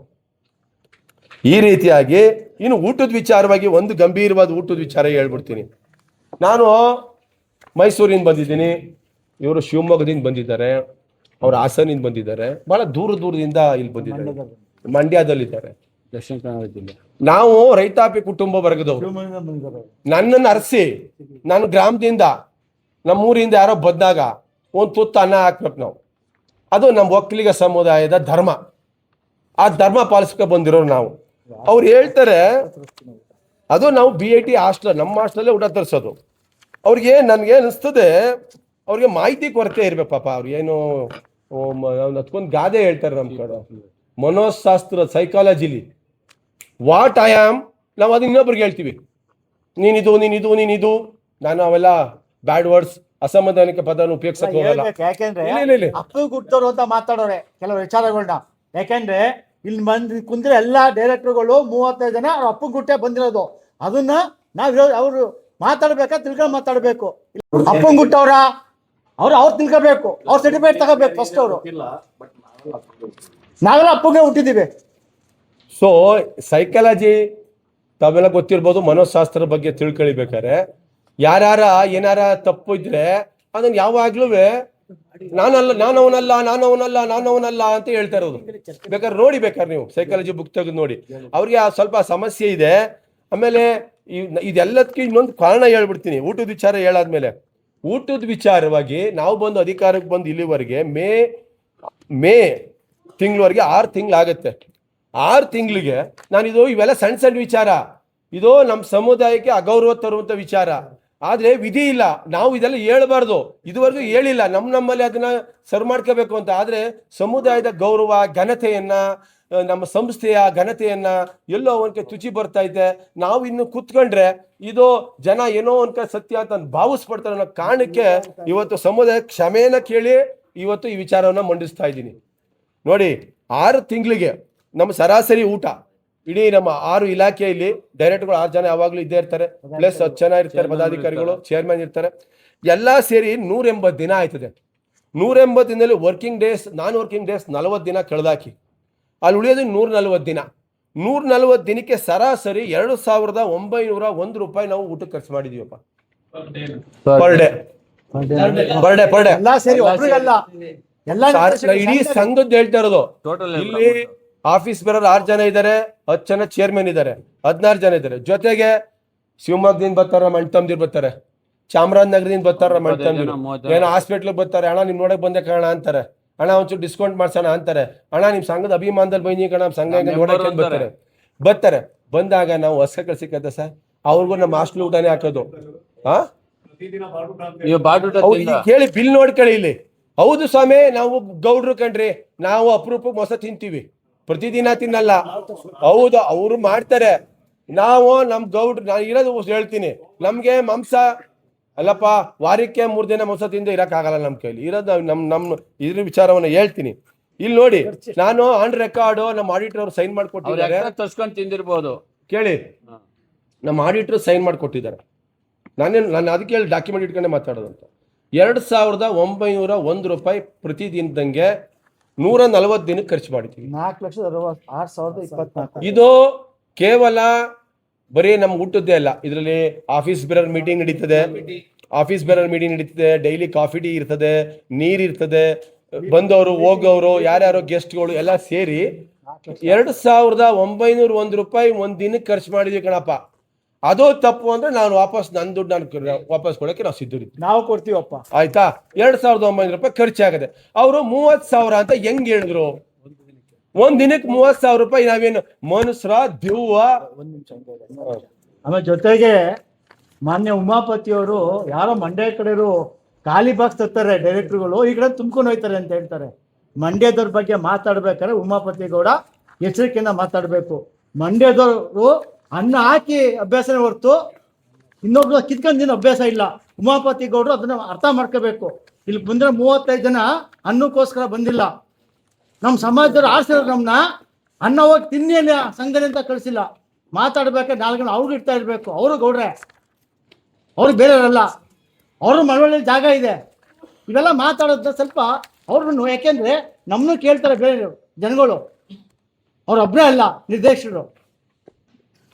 ಈಗ ಮುಂದುವರಿದಂತೆ ಸ್ನೇಹಿತರೆ ಬರ್ಲಿ ಸರ್, ನೋಡಿ ಸರ್, ಅಲಿಗೇಷನ್ ನಾವು ಇಲ್ಲಿ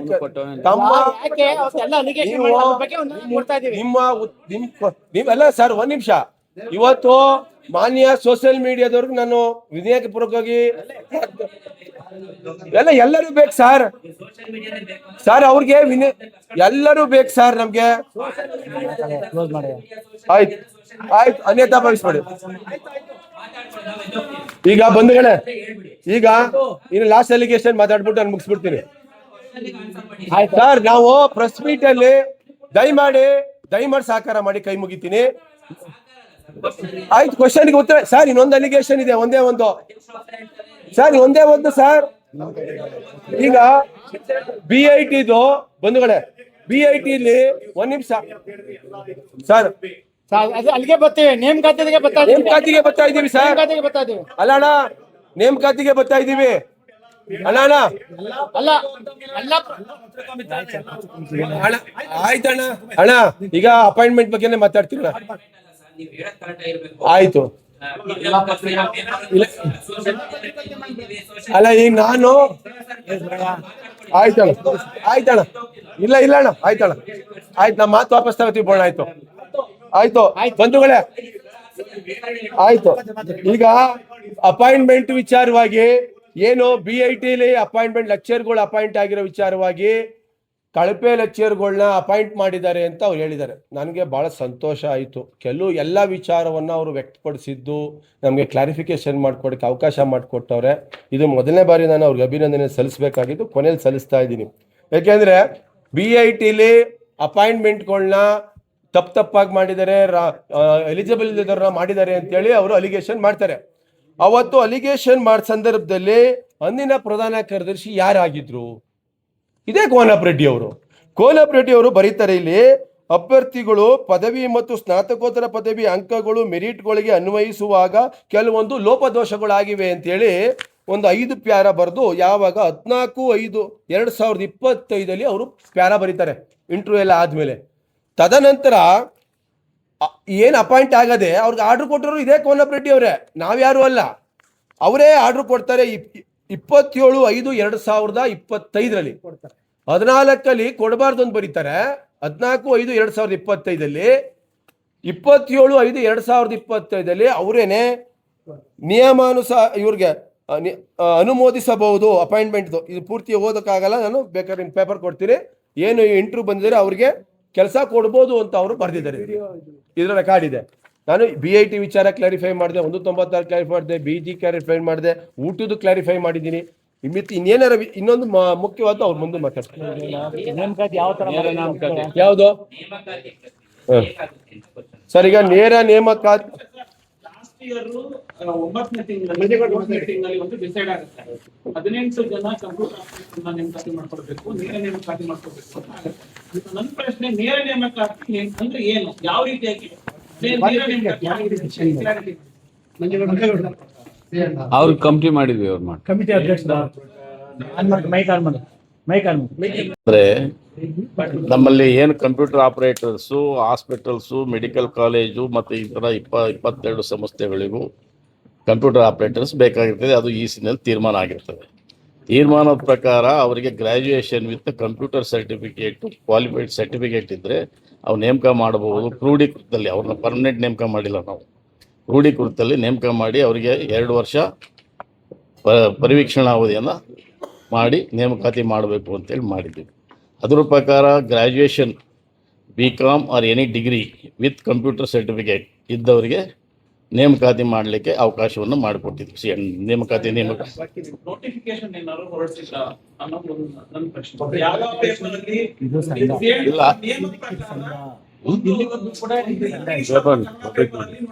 ಇಲ್ಲ, ಇದು ನಮ್ಮ ಯಾವ್ದು ನೋಟಿಫಿಕೇಶನ್ ಹೊರಡಿಸಿಲ್ಲ ಅನ್ನೋದು ನೀವೇ ಹೇಳಿದ್ರೆ ಅವ್ರನ್ನ ಕಾಯಂ ನೇಮಕಾತಿ ಮಾಡ್ಕೊಟ್ಟಿಲ್ಲ ಅಂತ. ಆದ್ರೆ ನೀವು ಕೊಟ್ಟಿರುವಂತ ಅಪಾಯಿಂಟ್ಮೆಂಟ್ ಆರ್ಡರ್ ಇದೆ, 2 ವರ್ಷ ಆದ್ಮೇಲೆ ನಾವು ಅವ್ರನ್ನ ಪರ್ಮನೆಂಟ್ ಮಾಡ್ಕೊಳ್ತೀವಿ ಅಂತ ನೀವು ಕೂಡ ಅವ್ರಿಗೆ ಯಾರು ಸೆಲೆಕ್ಟ್ ಆಗಿದ್ದಾರೆ ಅವ್ರಿಗೆ ಕೊಟ್ಟಿರೋ ಆರ್ಡರ್ ಕಾಪಿ ಅದನ್ನ ಮೆನ್ಷನ್ ಮಾಡಿದ್ದೀರಾ. ಅದರಲ್ಲಿ ಪರಿವೀಕ್ಷಣಾ ಅವಧಿ ಮುಗಿದ ನಂತರ ಅಂತ ಮಾಡಿದ್ದೀವಿ.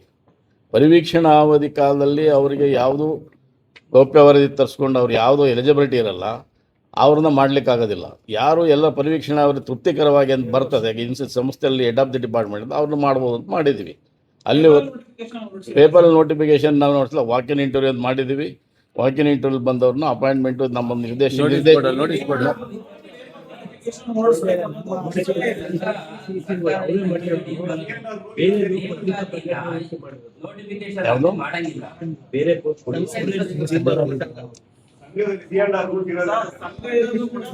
ಹೌದೌದು.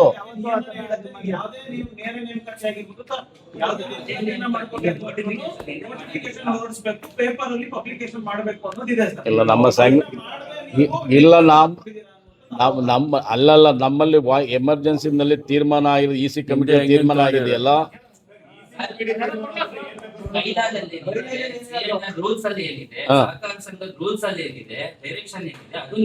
ನಮ್ಮ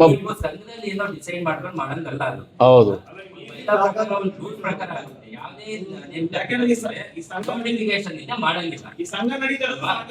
ಸಹಕಾರ ಇಲಾಖೆ ಅದ್ರ ಬೈಲಾ ನಿಯಮದ ಪ್ರಕಾರನೇ ನಮ್ಮ ಸಂಘ ನಡೆಯೋದು. ಬೈಲಾ ನಿಯಮದಲ್ಲಿ ನೇಮಕಾತಿ ವಿಚಾರದಲ್ಲಿ ಕಾರ್ಯಕಾರಿ ಸಮಿತಿಯ ತೀರ್ಮಾನದಂತೆ ನೇಮಕಾತಿ 35 ಜನ ಸೇರಿ ಮಾಡಿರೋದು. ಹೌದು. ವೃಂದ ಮತ್ತು ನೇಮಕಾತಿ ನಿಯಮಗಳಲ್ಲಿ ಗ್ರಾಜುಯೇಷನ್ ವಿತ್ ಕಂಪ್ಯೂಟರ್ ಸರ್ಟಿಫಿಕೇಟ್ ಇದ್ದವ್ರನ್ನ ನೇರ ನೇಮಕಾತಿ ಮಾಡಬಹುದು ಅಂತ ಇದೆ. ಈಗ ಕಂಪ್ಯೂಟರ್ ಆಪರೇಟರ್ ನೇಮಕಾತಿ ಮಾಡ್ಕೊಂಡ್ರಿ, ನಾನೇ ಎಲಿಜಿಬಲ್ ಇದ್ದೀನಿ, ಇವ್ರು ಎಲಿಜಿಬಲ್ ಇದ್ದಾರೆ.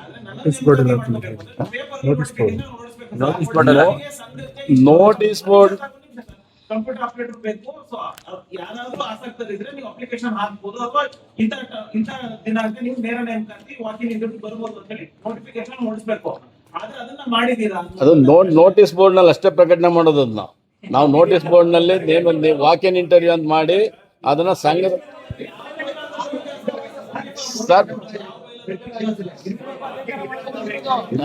ಹಿಂದಿನಿಂದ ನಮ್ಮಲ್ಲಿ ಮಾಡಿರೋದು ಪ್ರೊಸೀಜರ್ ಅದು. ನಮ್ಮಲ್ಲಿ ನೇರ ನೇಮಕಾತಿ ಮಾಡ್ಬೇಕಾದ್ರೆ ಹಿಂದೆ 2018 ಅಲ್ಲಿ ಅದೇ ಮಾಡಿದ್ದೇವೆ. ಮೊದಲಿಂದ ನಮ್ಮಲ್ಲಿ ನಮ್ಮ ಸಂಘದಲ್ಲಿ ಮಾಡ್ತಾ ಇರೋದು ಅದೇನೆ. ಯಾವ ಅಲಿಗೇಷನ್ ಬಂದಿದೆ? ಅವ್ರು ಮಾಡಿದಾರೆ, ಅವರು ಒಂದು ಶಿಫಾರಸ್ ಮಾಡಿದಾರೆ, ಅವ್ರದ್ದು ಕ್ಯಾಂಡಿಡೇಟ್ ಕಳ್ಸಿದ್ದಾರೆ. ತಪ್ಪು ಮಾಡಿಲ್ಲ ಇದರಲ್ಲಿ. ವಿದ್ಯಾರ್ಹತೆ ಮತ್ತು ಅವರು ಏನು ಕ್ವಾಲಿಫೈಡ್ ಇದ್ದಾರೆ ಅವ್ರನ್ನೇ ಮಾಡೋದು. ಇನ್ನು ಬೇರೆ ಏನು ತಪ್ಪು ಮಾಡಕ್ ಆಗಿಲ್ಲ. ಇಲ್ಲಿ ನಮ್ಮ ಅವಶ್ಯಕತೆ ಇದೆ.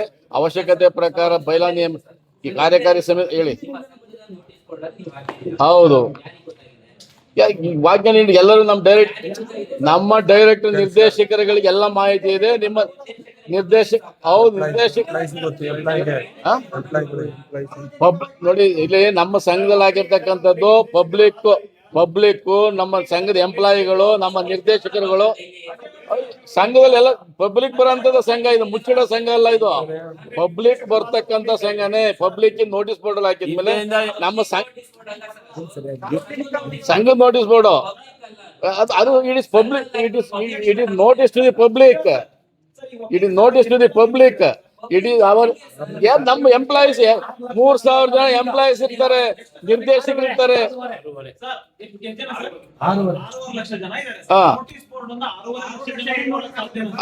ಸರ್ ಈಗ ಒಂದ್ ಪೇಪರ್ ಆಗ್ತದೆ, 3.5 ಕೋಟಿನ ಪೇಪರ್ ಓದ್ತಾರೆ ಅಂತ ಕೇಳಿದ್ರೆ ಏನ್ ಹೇಳದ್ ನಾನು?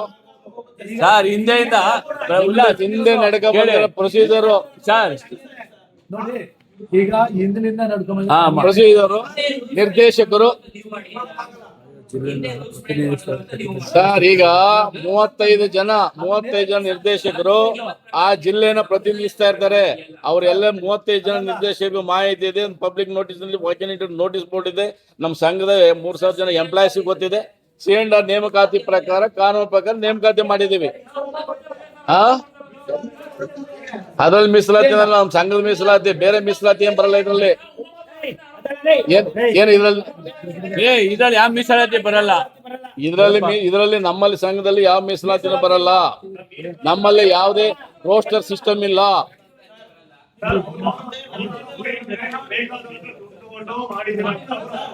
ಅವರು ದುಡ್ಡು ತಗೊಂಡು ಮಾಡಿದ್ರೆ ನೇರವಾಗಿ ಇಂಥವ್ರದ ತಗೊಂಡೆ ಅಂತ ನೇರವಾಗಿ ಆರೋಪ ಮಾಡ್ಲಿ. ಸಿನಿಮಾ ತರ ಈ ತರ ಇತ್ತು ಆ ತರ ಅಂತ ಶೋ ಕೂಡ ಆರೋಪ ಯಾರು ಒಪ್ಪಲ್ಲ. ಇದೆಲ್ಲ ಸಿನಿಮಾ ಶೋ ಅಲ್ಲ. ಉಮಾಪತಿಯವರು ಅವ್ರ ಕಡೆ ಅಲ್ಲ, ಯಾರು ತಗೊಂಡಿರೋ ಅಂತ ನೇರವಾಗಿ ಆರೋಪ ಮಾಡಿ ಇಂಥವ್ರು ತಗೊಂಡಾರೆ ಅಂತ ಹೇಳಿ. ಇಲ್ಲ, ಈಗ ಅವರು ಕೂಡ ನನ್ ಕ್ಯಾಂಡಿಡೇಟ್ ಕೊಡಿ ಅಂತಾರೆ. ಏನು ಈಗ ಒಬ್ಬ ನಿರ್ದೇಶಕರು ಒಂದು ಅಭ್ಯರ್ಥಿ ಬಗ್ಗೆ, ಒಬ್ಬ ಕ್ವಾಲಿಫೈಡ್ ಅಭ್ಯರ್ಥಿ ಬಗ್ಗೆ ಶಿಫಾರಸು ಮಾಡೋದು ಅದನ್ನ ಇಲ್ಲ ಅಂತ ಹೇಳಲ್ಲ. ಎಲ್ಲಾ ನಿರ್ದೇಶಕರು ಮಾಹಿತಿ ಇರ್ತಾರೆ. ಎಲ್ಲರೂ ಅವ್ರ ಜಿಲ್ಲೆಯನ್ನ ಸಂಘ ನಾವು ಯಾವುದೇ ಯಾರ್ದಿಗೂ ಕೂಡ ರಿಸರ್ವೇಶನ್ ಎಲ್ಲ ಇಲ್ಲ ಇಲ್ಲಿ.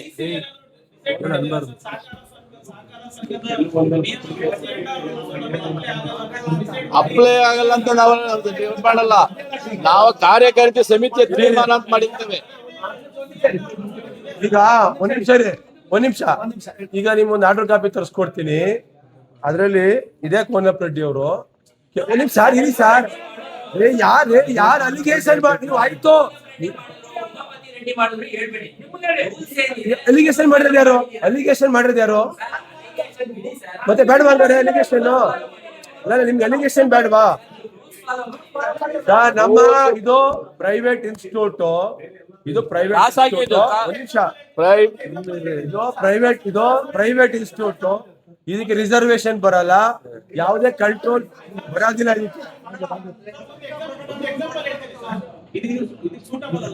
ಬಿಜೆಪಿ ಗವರ್ಮೆಂಟ್ ಇದ್ದಾಗ ಕಾಂಗ್ರೆಸ್ ಅಲಿಗೇಷನ್ ಮಾಡಿದ್ರು. ಜನರಿಗೆ ಏನ್ ಬಂತು, ಅಲಿಗೇಷನ್ ಮಾಡ್ತಾರೆ, ಭ್ರಷ್ಟಾಚಾರ ಮಾಡ್ತಾರೆ ಅಂತ ಹೇಳಿ ಕಾಂಗ್ರೆಸ್ ಅಧಿಕಾರ ಕೊಟ್ಟು. ಸೊ ಈಗ ನೀವು ಅಧಿಕಾರಕ್ಕೆ ಬಂದಿದ್ದೀರಾ ಸರ್. ಅವ್ರೇನೋ ತಪ್ಪು ಮಾಡಿದ್ರು ಬಗ್ಗೆ ಅಂತ ಹೇಳಿ ನೀವೆಲ್ಲರೂ ಬಂದಿದ್ದೀರಾ. ಅವರು ತಪ್ಪು ಮಾಡ್ತಾರೆ ಅಂತ ಹೇಳಿ ಮಾತಾಡ್ತಾರೆ.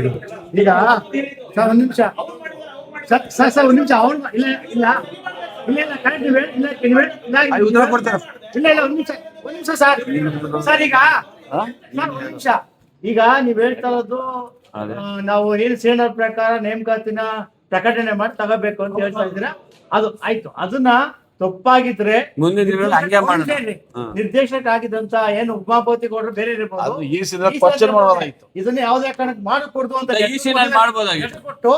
ಲೆಟರ್ ಕೊಟ್ಟು ಕೇಳಿ ಲೆಟರ್ ಕೊಟ್ಟಾಗ ಅಲ್ಲ ಲೆಟರ್ ಕೊಟ್ಟಾಗ ಮುಂದೆ ಈ ಸೀನಲ್ಲಿ ಈಗ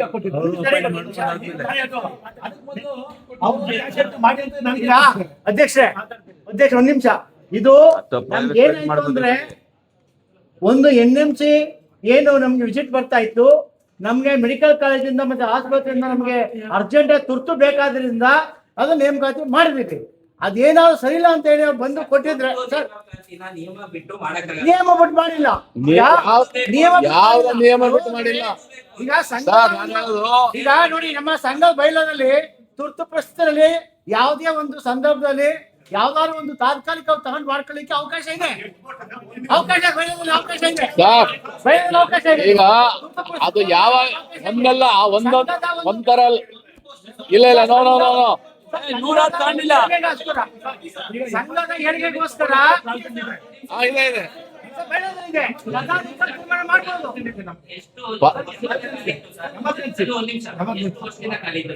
ಇದು ಪೋಸ್ಟ್ ಸುಮಾರು ವರ್ಷ ತಗೊಂಡಿರ್ಲಿಲ್ಲ. ಇದು 2000 ಸರ್ 4 ವರ್ಷ ಅಂದ್ರೆ DC ತೀರ್ಮಾನ ಆಗ್ಬೇಕು. ತೀರ್ಮಾನ ಆದ್ಮೇಲೆ ತಗೊಳಕಾಗೋದು. DC ತೀರ್ಮಾನ ಆಗಿದೆ.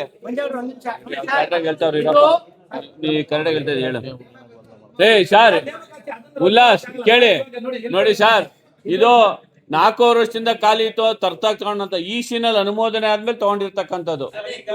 ಈ ಸಿನಲ್ಲಿ ಅನುಮೋದನೆ ಆಗಿ ಕೋನ್ ಆಪರೇಟಿವ್ ಸಹಿ ಮಾಡಿದ್ದಾರೆ, ಉಮಾಪತಿನೂ ಪ್ರೆಸೆಂಟ್ ಇದ್ದಾರೆ ಅವತ್ತು ಈ ಸಿನಲ್ಲಿ. 42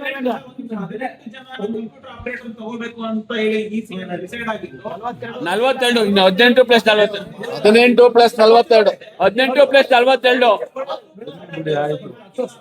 18 ಪ್ಲಸ್ 42. ಈಗ ಪ್ರತಿಯೊಂದು ಯಾವುದೇ ನೇಮಕಾತಿ ಮಾಡಲಿ ನಾವು ಏನ್ ತೀರ್ಮಾನ ಆಗ್ತದೆ, ಬಹುಮತದಿಂದ ಏನ್ ತೀರ್ಮಾನ ಆಗ್ತದೆ ಆ ತೀರ್ಮಾನದ ಪ್ರಕಾರ ನಾವು ನೇಮಕಾತಿ ಮಾಡ್ತೀವಿ. ಇಲ್ಲಿ 17/9/2025 ಇಸಿಲಿ ಇದೇ ಕೋನ ಕಾರ್ಯದರ್ಶಿ ಆಗಿದ್ರು. ಕಾರ್ಯದರ್ಶಿ ಅಜೆಂಡಾ ಇರ್ತಾರೆ, ಬೋಧಾ ಕೇಂದ್ರ ಸಿಬ್ಬಂದಿಗಳು ನೇಮಕಾತಿ ಮಾಡಿಕೊಳ್ಳುವ ಬಗ್ಗೆ ಅಂತ ಅಜೆಂಡಾ ಇರುತ್ತೆ. ಅಜೆಂಡಾ ಇಟ್ಟಿದ್ದಾರೆ. ಮತ್ತೆ ಟೀಚಿಂಗ್ ಸ್ಟಾಫ್ ನೇಮಕಾತಿ ಮಾಡಿಕೊಳ್ಳೋದು ಅಜೆಂಡಾ ಇಟ್ಟಿದ್ದಾರೆ. ಅಲ್ಲಿ ತೀರ್ಮಾನ ಏನ್ ಮಾಡ್ತಿದ್ದಾರೆ, ಟೀಚಿಂಗ್ ಸ್ಟಾಫ್ ಏನಿದ್ದಾರೆ ಅವ್ರನ್ನ ಪತ್ರಿಕಾ ಪ್ರಕಟಣೆ ಹೊರಡಿಸಿ ನೇಮಕಾತಿ ಮಾಡಿಕೊಳ್ಳೋದು, ಏನ್ ನಾನ್ ಟೀಚಿಂಗ್ ಸ್ಟಾಫ್ ಏನಿದ್ದಾರೆ ಅವ್ರನ್ನ ನೇರ ನೇಮಕಾತಿ ಮಾಡಿಕೊಳ್ಳೋದು ಅಂತ ತೀರ್ಮಾನ ಮಾಡಿದ್ದಾರೆ. ಅದ್ರ ಪ್ರಕಾರ ಇವರು 15 ಅವ್ರೇನ್ ಅಲಿಗೇಷನ್ ಮಾಡ್ತಾ ಇದಾರೆ 18 ಜನ ಒಂದು ಸಬ್ಜೆಕ್ಟ್ ಅಲ್ಲಿ 18 ಜನ ಅವರು ಹಾಸ್ಪಿಟಲ್ ಆಡಳಿತ ಮಂಡಳಿ ಅರ್ಜೆಂಟ್ ಈಗ NMC ಪ್ರಕಾರ ನಮ್ಗೆ ಅವಶ್ಯಕತೆ ಅರ್ಜೆಂಟ್ ಆಗಿರೋದ್ರಿಂದ ನೇಮಕಾತಿ ಮಾಡ್ಕೊಂಡಿದೀವಿ. ಈಗ ನೇರ ನೇಮಕಾತಿ ಮಾಡ್ಕೊಂಡಿದೀವಿ. ಅಪ್ಲಿಕೇಶನ್ ಬಂದಿರೋ ಪ್ರಕಾರ ಏನು 39 ಜನ 18 ಜನ ಎಕ್ಸಸ್ ಏನು ಈಗ ಏನು ಎಮರ್ಜೆನ್ಸಿಗೆ ಏನಿದೆ ಅಷ್ಟನ್ನ ಈಗ ಮಾತ್ರ ಮಾಡಿರೋದು. ಹೌದು 39 ರೂಢೀಕೃತ ಮೇಲೆ ನಮ್ ಸಂಘದ ವೇತನ ಕೊಟ್ಟಿಲ್ಲ. ಈಗ ಪರ್ಮನೆಂಟ್ ಕೊಟ್ಟಿಲ್ಲ. ರೂಢೀಕೃತ ವೇತನದಲ್ಲಿ ನೇಮಕಾತಿ ವಿಚಾರದಲ್ಲಿ ಏನಾರ ಮತ್ತೆ ಸರ್ ಕ್ಲಾಸ್ 3ಗೆ ಇಂಟರ್ವ್ಯೂ ಇರೋದಿಲ್ಲ. ನೀವು KPSC ನಲ್ಲಿ ನೋಡಿ ಕ್ಲಾಸ್ 3ಗೆ ಯಾವ್ದು ಇಂಟರ್ವ್ಯೂ ನೇರ ನೇಮಕಾತಿ ಅಪ್ಲಿಕೇಶನ್ ಮಾಸ್ ಕಾರ್ಡ್ ಮೇಲೆ ಖಾಸಗಿ ಸಂಸ್ಥೆ ನಮ್ಮ ಈ ಸಿನಲ್ಲಿ ಆಗಿರೋ ಪ್ರಕಾರ ನಾವು ತಗೊಂಡಿದ್ದೇವೆ. ನೀವು ಕ್ಲಾಸ್ ನೋಡಿ ಕ್ಲಾಸ್ B ನಲ್ಲಿ ಸರ್ ವಾಕ್ ಇನ್ ಇಂಟರ್ವ್ಯೂ ಯಾರು ಅರ್ಜಿ ತಗೊಂಡ್ಬಂದ್ರು ಅವ್ರನ್ನ ಇಂಟರ್ವ್ಯೂ ಮಾಡಿ ತಗೊಂಡಿದೀವಿ. ಪರ್ಮನೆಂಟ್ ಅಲ್ಲ ಬಂದ್ರೆ 39 ಜನ ಬಂದ್ರು 39 ಜನ ತಗೊಂಡಿದೀವಿ. ಅದು ಎಲಿಜಿಬಲ್ ಕ್ವಾಲಿಫಿಕೇಶನ್ ಪ್ರಿಸ್ಕ್ರೈಬ್ ಮಾಡಿದೀವಿ. ಇನ್ನು 39 ಜನ ಸರ್ ನೋಡಿ ಸರ್ ಸರ್ ಈಗ ಉಲ್ಲಾಸ್ ಅವ್ರೆ ಇಲ್ಲ ಒಂದ್ ನಿಮಿಷ. ಹೌದು ನೇಮಕಾತಿ ಮಾಡ್ಬಿಟ್ರಿ ಎಷ್ಟು ಅಪ್ಲಿಕೇಶನ್ ಸೆಕ್ರೆಟರಿ ಎಷ್ಟು ಅರ್ಜಿ ಬಂದ ನಮ್ಮ ಸೆಕ್ರೆಟರಿ ಅಪಾಯಿಂಟ್ ಮಾಡ್ಕೊಂಡಿದೀವಿ.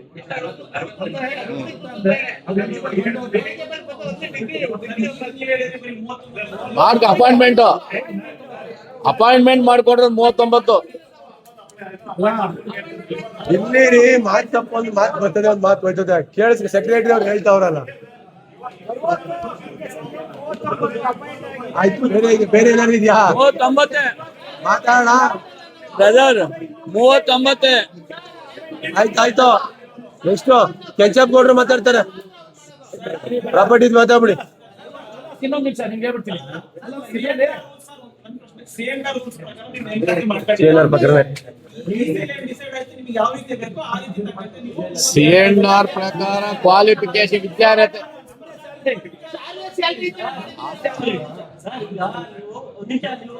ಕನ್ಫ್ಯೂಸ್ ಮಾಡ್ಕೊಬೇಡಿ ಉಲ್ಲಾಸ್. ಒಂದು CNR ರೂಲ್ಸ್ ಅಲ್ಲಿ ನಾವು ಮಾಡಿರೋದು. ಇಲ್ಲ, ನಮ್ದೇ CNR ಇದೆ. ಇಲ್ಲಿ 2000 ಅಡ್ಮಿನಿಸ್ಟ್ರೇಟಿವ್ ಬಂದ್ರಲ್ಲ, ಅಲ್ಲಿಂದ ಹಿಂದೆ CNR ಅನ್ನೋದೇ ಇರ್ಲಿಲ್ಲ ಇದೆ. ಇಲ್ಲಿ ಅಡ್ಮಿನಿಸ್ಟ್ರೇಟಿವ್ ಬಂದ್ಮೇಲೆ IAS ಆಫೀಸರ್ ಒಂದು ಕಮಿಟಿ ಮಾಡಿ ಒಂದು CNR ಅಂತ ಮಾಡಿದ್ದಾರೆ. ಅದ್ರ ಪ್ರಕಾರ ನಾವು ನಮ್ದೇ ಕಮಿಟಿ. ಎಲ್ಲರೂ ಮಾತಾಡ್ಬೋದು. CNR ಕೊಡ್ತೀವಿ. CNR ಇನ್ನೊಂದು ಇಲ್ಲಿ ಸರ್ ಉಲ್ಲಾಸ್ ಅವರೇ ನೋಡಿ ಸರ್ ಇದು 2018 CNR ಕೊಡ್ತೀವಿ. 2018 before ಕೇಳ್ತಾ ಇಲ್ಲ, after ಕೇಳ್ತಾ ಇಲ್ಲ. ನಮ್ದೇ ರೂಲು. ಕ್ವಾಲಿಫಿಕೇಶನ್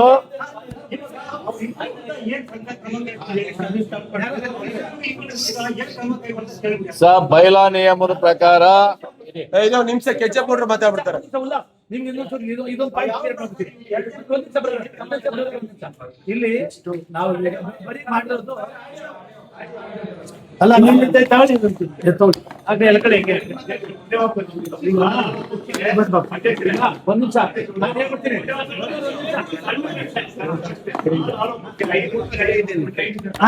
ಮಾತಾಡಷ್ಟೇ ಇಲ್ಲ. 6 ಆರೋಪದಲ್ಲಿ 5 ಆರೋಪಕ್ಕೆ ನಮ್ಮ ಖಜಾಂಚಿಗಳೇ ಕೊಟ್ಬಿಟ್ರು, ಒಪ್ಪಿಗೆ ಕೊಟ್ಬಿಟ್ರು. ಏನು ಪ್ರೆಸ್ ನೋಟ್ ಈಗ ನಾವು ಬರೀ ಅವ್ರಿಗೆ ಇದ್ ಮಾಡಿಲ್ಲ. ಈಗ ಬರೀ ವಕೀಲರಿಗೆ ಕೊಟ್ಟಿಲ್ಲ, ಇಲ್ಲಿ ಯಾರ್ಯಾರು ಅರ್ಹತೆ ಇದಾರೋ ಅವ್ರಿಗೆ ಕೊಟ್ಟಿರೋದು, ವಕೀಲರಿಗೆ ಅಂತನಿಲ್ಲ, ಅವ್ರಿಗೆ ಕೊಟ್ಟಿಲ್ಲ. ಇಲ್ಲ ಇಲ್ಲ ಸಂಸ್ಥೆನಲ್ಲಿ ಉಲ್ಲಾಸ್ ಸರ್, ಉಲ್ಲಾಸ್ ಒಂದು ನಿಮಿಷ. ಸಂಸ್ಥೆನಲ್ಲಿ ಈಗ ನೋಡಿ ಜನ ಇಲ್ಲಿದೆ. ಇದ್ದಾರೆ ನಮ್ಮಲ್ಲಿ. ನಾನು ಹೇಳ್ತೀನಿ ಒಂದು ನಿಮಿಷ ಉಲ್ಲಾಸ್. brother, ಈಗ ಇನ್ನೊಂದು ಅಲಿಗೇಷನ್ ಇದೆ. ಕೋನಪ್ಪ ರೆಡ್ಡಿ ಅವ್ರ ಹತ್ರ ಒಂದು ವಿಡಿಯೋ ಇದೆ. ನಿಮ್ಮ ಆಫೀಸರ್ ಒಳಗಡೆನೆ ನಿಮ್ಮ ಒಕ್ಕಲಿಗ ಸಂಘದ ಒಬ್ಬ ಸದಸ್ಯನೇ ಅಧ್ಯಕ್ಷ ಹೆಸರು ಹೇಳಿ, ಅಧ್ಯಕ್ಷ ಮಗನ ಹೆಸರು ಹೇಳಿ 15 ಲಕ್ಷ ರೂಪಾಯಿ ತಗೋತಾರೆ. prove ಮಾಡಿ. ಒಂದ್ ನಿಮಿಷ ಹೇಳಿ ತೋರ್ಸಿ ತೋರ್ಸಿ. ಅವ್ರು ಹೇಳ್ತಿರೋದು ಒಂದೊಂದು ಹುದ್ದೆ 39 ಏನು 39 ಅಂತ ಹೇಳ್ತಿದಾರೆ, ಅದ್ರ ಪ್ರಕಾರ 18 ಅಂತ ಅವ್ರು ಹೇಳ್ತಿದ್ದಾರೆ. 39 ಕಂಪ್ಯೂಟರ್ ಆಪರೇಟರ್ ನೇಮಕಾತಿ ಮಾಡ್ಕೊಳ್ಳೋದು 12 ರಿಂದ 15 ಲಕ್ಷ ರೂಪಾಯಿ ಹಣ ತಗೊಂಡಿದ್ದಾರೆ. ಒಂದೊಂದು ಪೋಸ್ಟಿಂಗ್ ಹಣ ತಗೊಂಡಿದ್ದಾರೆ ಅಂತ ಹೇಳ್ತಿದ್ದಾರೆ. ಆ ವಿಡಿಯೋ ಇದೆ ನನ್ನ ಹತ್ರ. CM ಮತ್ತೆ ಸಮುದಾಯ ಸ್ವಾಮೀಜಿ ಏನಾದ್ರು ರಿಲೀಸ್ ಮಾಡುವಂತಂದ್ರೆ ನಾನು ರಿಲೀಸ್ ಮಾಡ್ತೀನಿ. ಖಂಡಿತವಾಗ್ಲೂ ಮಾಡಿ. ಹಣ ತಗೊಳ್ತಾ ಇರ್ಬೇಕಾದ್ರೆ ಅಧ್ಯಕ್ಷರು ಸೈನ್ ಹಾಕಿದ್ದಾರೆ. ಈ ಸೈನ್ ಹಾಕಿರೋದ ಪಾಲಲ್ಲಿ ಅಧ್ಯಕ್ಷರಿಗೂ ಹಣ ಹೋಗುತ್ತೆ, ಮತ್ತೆ ಅಧ್ಯಕ್ಷರ ಮಗನ ಹೆಸರು ಕೂಡ ಮೆನ್ಷನ್ ಮಾಡಿದ್ದಾರೆ. ಆಯ್ತು. ನೇರವಾಗಿ ನಿಮ್ಮ ಫ್ಯಾಮಿಲಿ ವಿರುದ್ಧ ಅಲಿಗೇಷನ್ ಮಾಡ್ತಿದ್ದಾರೆ ಪೂರ್ವಕವಾದಂತ ವಿಡಿಯೋ ಇಟ್ಕೊಂಡು. ಇವತ್ತು ಹೇಳ್ತೀನಿ, ಇವತ್ತು ಪತ್ರಿಕಾ ಸ್ನೇಹಿತರೆ, ಇವತ್ತು ನಾನು ಹೇಳ್ತೀನಿ, ಆ ತರ ಏನಾದ್ರು ನಾವು ದುಡ್ಡು ತಗೊಂಡಿದ್ರೆ ಅದಕ್ಕೆ ಡಬಲ್ ಅಲ್ಲ ತ್ರಿಬಲ್ ದುಡ್ಡನ್ನ ಕೊಡ್ತೀನಿ. ಬಟ್ ಪ್ರೂವ್ ಆಗ್ಬೇಕು. ಅದು ಮಾಡಿಲ್ಲ ಅಂತಂದ್ರೆ ಅವ್ರಿಗೇನು ಪನಿಷ್ಮೆಂಟ್? ಇಲ್ಲ ಇಲ್ಲ ನಾನು ಒಂದ್ ನಿಮಿಷ ಇವತ್ತು ನಿಮ್ಮ ಮಧ್ಯ ಮುಖಾಂತರ ಹೇಳ್ತೀನಿ. ನಾನೇನಾದ್ರೂ ₹1 ಇದುವರೆಗೂ ಒಂದು ಸಿಂಗಲ್ MP ಈ ಒಕ್ಕಲಿಗ ಸಂಘದಲ್ಲಿ ಏನಾದ್ರು ನಾನು ಕೈ ಹಾಕಿ ಕೇಳಿ, ನನ್ನ ಮಗನೇ ಆಗಿರ್ಲಿ, ಇರಿ ಒಂದ್ ನಿಮಿಷ, ನನ್ನ ಮಗ ಆಗಿರ್ಲಿ, ನಾನಾಗಿರ್ಲಿ, ಏನಾದ್ರು ತಗೊಂಡಿದ್ರೆ ಯಾರು ಉದ್ಯೋಗ ಕೊಟ್ಟಿದಾರಲ್ಲ ನೀವು, ಅವ್ರ ತಂದೆ ಹತ್ರ ದುಡ್ಡು ಇಸ್ಕೊಂಡಿದ್ದಾರೆ. ಯಾರು ನಿಮ್ಮ ಹೆಸರು ಹೇಳ್ಕೊಂಡು ನೋಡಿ ಒಂದ್ ನಿಮಿಷ ಹೇಳ್ತೀನಿ, ಇರಿ ಒಂದ್ ನಿಮಿಷ. ಅದನ್ನ ಪ್ರೂವ್ ಮಾಡಕ್ ಕೇಳಿ, ಅದನ್ನ ಯಾರು ತಗೊಂಡ್ ಪ್ರೂವ್ ಮಾಡಕ್ ಕೇಳಿ. ಕರ್ಸೋಣ, ಕರ್ಸಿ ದಯಮಾಡಿ ಕರ್ಸಿ. ನಾನೇನ ₹1 ಬ್ರದರ್, ಒಂದು ಸಿಂಗಲ್ MP, ನಾನು ಒಂದು ಸಿಂಗಲ್ MP ನಾವೇನ ಮುಟ್ಟಿದ್ರೆ ಎಲ್ಲಿ ಬೇಕು ಪ್ರಮಾಣ ಮಾಡ್ತೀನಿ. ನಾನು ಎಲ್ಲಿ ಮಾಡ್ಬೇಕು ಹೇಳಿ, ನಾನು ಎಲ್ಲಿ ಮಾಡ್ಬೇಕು ಅಂತ ಮಾಡ್ತೀನಿ. ಅವ್ರು ಕರೀರಿ, ಅವ್ರನ್ನ ಕರೀರಿ, ಒಂದ್ ನಿಮಿಷ ರೀ, ಅವ್ರನ್ನ ಕರೀರಿ. ಅವ್ರು ಮಾಡಿದ ಉಮಾಪತಿ ಕಿಕ್ಬ್ಯಾಕ್ ತಗೊಂಡಿರೋದು ನಮ್ಮ ಹತ್ರ ಆಡಿಯೋ ಇದೆ.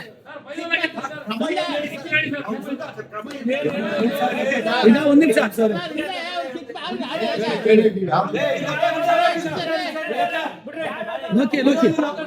ನಾವು ಅವ್ರ ತರ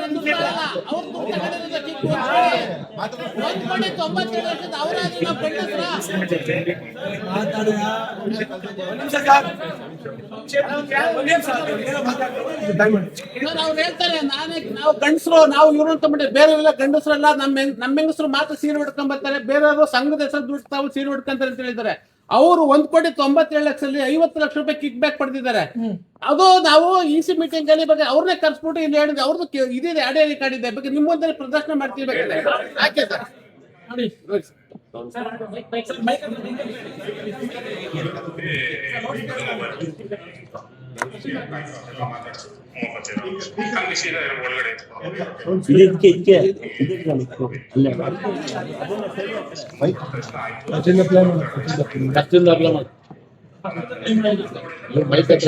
ಎಲ್ಲರೂ ಫಾರ್ವರ್ಡ್ ಮಾಡ್ರಿ.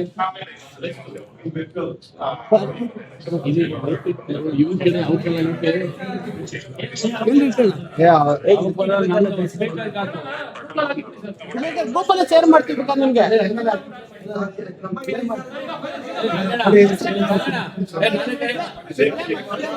ಈಗ ಕಳ್ಸೋಣ. ಇಲ್ಲ ಒಂದ್ ನಿಮಿಷ ಅವ್ರು ಸರ್ ಒಂದ್ ನಿಮಿಷ ಸರ್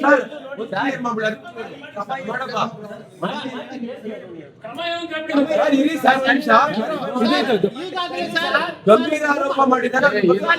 ಉಮಾಪತಿ ಅವ್ರಿಗೆ ಸರ್ ಪದಾಧಿಕಾರಿ ಎಲ್ಲರಿಗೂ ನೋಟಿಸ್ ಕೊಟ್ಟಿದೀವಿ. ಅವ್ರಿಗೆ ನೋಟಿಸ್ ನಮ್ಮ ವಿರುದ್ಧ ಅವ್ರು ನೋಟಿಸ್ ಕೊಟ್ಟಿದ್ದು ಅವ್ರು ಸ್ಟೇ ತಂದಿದ್ದಾರೆ, ನಮ್ಮ ಮೇಲೆ ಸ್ಟೇ ತಂದಿದ್ದಾರೆ, ಸಸ್ಪೆಂಡ್ ಮಾಡ್ಬಿಡಿ ಅಂತ. ಸಸ್ಪೆಂಡ್ ಮಾಡಿ ನಾವು ನಾಳೆ ಮತ್ತೆ ಕೋರ್ಟ್ ಅಲ್ಲಿ ಸಸ್ಪೆಂಡ್ ಮಾಡ್ತೀವಿ. ಸಸ್ಪೆಂಡ್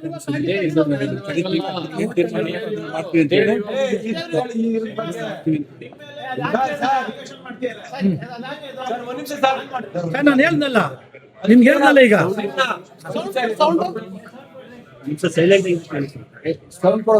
ರಘು ಇದು ಕೆಲಸ ಚೆನ್ನಾಗದೆ.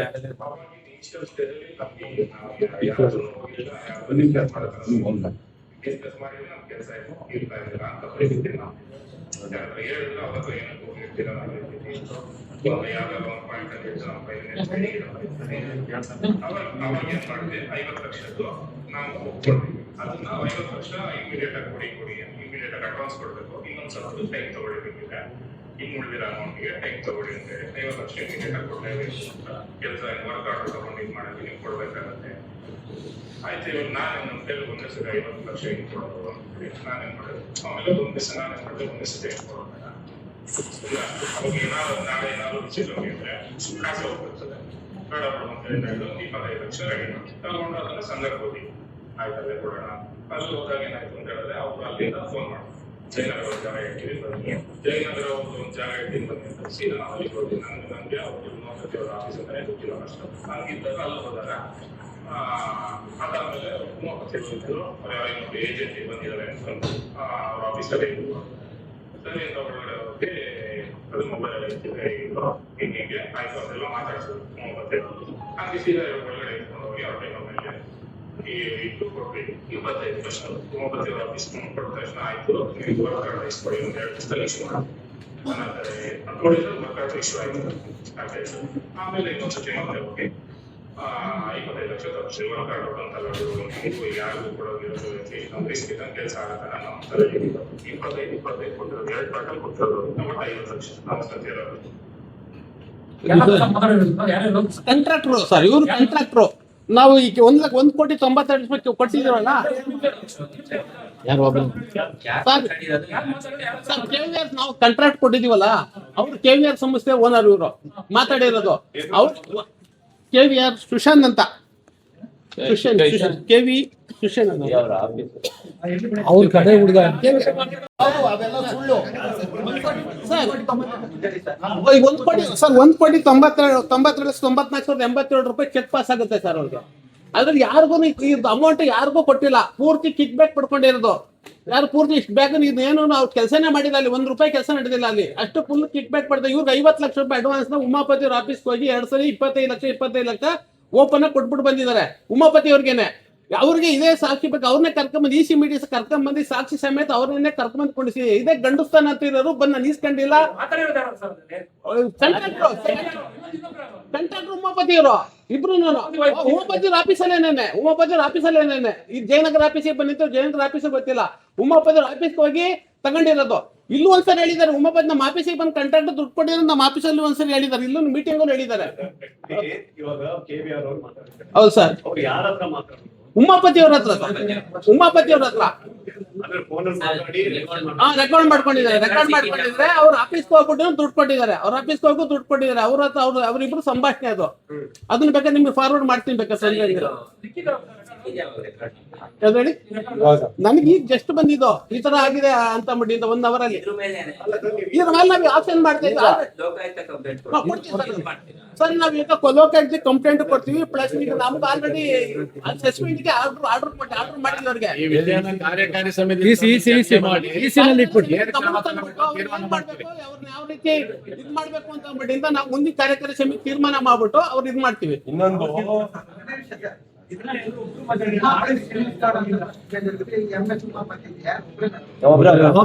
ಆಮೇಲೆ ಸರ್ ಇನ್ನೊಂದು ಸಂಘಕ್ಕೆ 3 ಕೋಟಿ ರೂಪಾಯಿ ಆಸ್ತಿ ಕೊಡ್ತೀವಿ ಅಂತ ಕೊಟ್ಟಿದ್ದೀನಿ ಅಂತ ನನ್ನ ವೀರಾವಳಿ 3 ಕೋಟಿ ಅಲ್ಲ, 3 ರೂಪಾಯಿ ಕಾಸನ್ನು ಕೊಟ್ಟಿಲ್ಲ ಅವರು. 3 ಕೋಟಿ ಇಲ್ಲೇ ಇದೆ, 3 ಕೋಟಿ ರೂಪಾಯಿ ಆಸ್ತಿ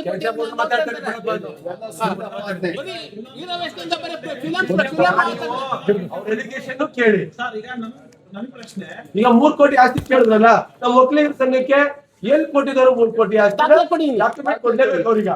ಒಕ್ಕಲಿಗರ ಸಂಘಕ್ಕೆ ಕೃಷ್ಣಪ್ಪ ರಂಗಮ್ಮ ಅಂತ ಸರ್ಜೆಪಾಳ್ಯ ಜಮೀನು 93 ಎಕರೆ ಕೊಟ್ಟ ಮೇಲೆ ಅದಾದ್ಮೇಲೆ ಅಲ್ಲಿ ಹೋಗಿ ಕೇಸ್ ಆಗಿ 43 ಎಕರೆ ನಿಂತಿರೋದ್ ಬಿಟ್ರೆ, ಆ ಪುಣ್ಯಾಸ್ತಿ ಈ ಸಂಘಕ್ಕೆ ಆಸ್ತಿ ಕೊಟ್ಟಿರೋದ್ ಬಿಟ್ರೆ, ಅದಾದ್ಮೇಲೆ ತಮಿಳ್ನಾಡಲ್ಲಿ ಈಗ 20 ಕೋಟಿ ಚೌಟಿ ಕೊಟ್ಟಿದ್ದಾರೆ ತಮಿಳ್ನಾಡರು. ಅದ್ ಬಿಟ್ರೆ ನಮ್ ಸಂಘಕ್ಕೆ ನನ್ ತಿಳಿದಂಗೆ ಯಾರು ಒಬ್ರು ಇಲ್ಲಿ ಸಂಘಕ್ಕೆ ದಾನ ಕೊಟ್ಟಿಲ್ಲ.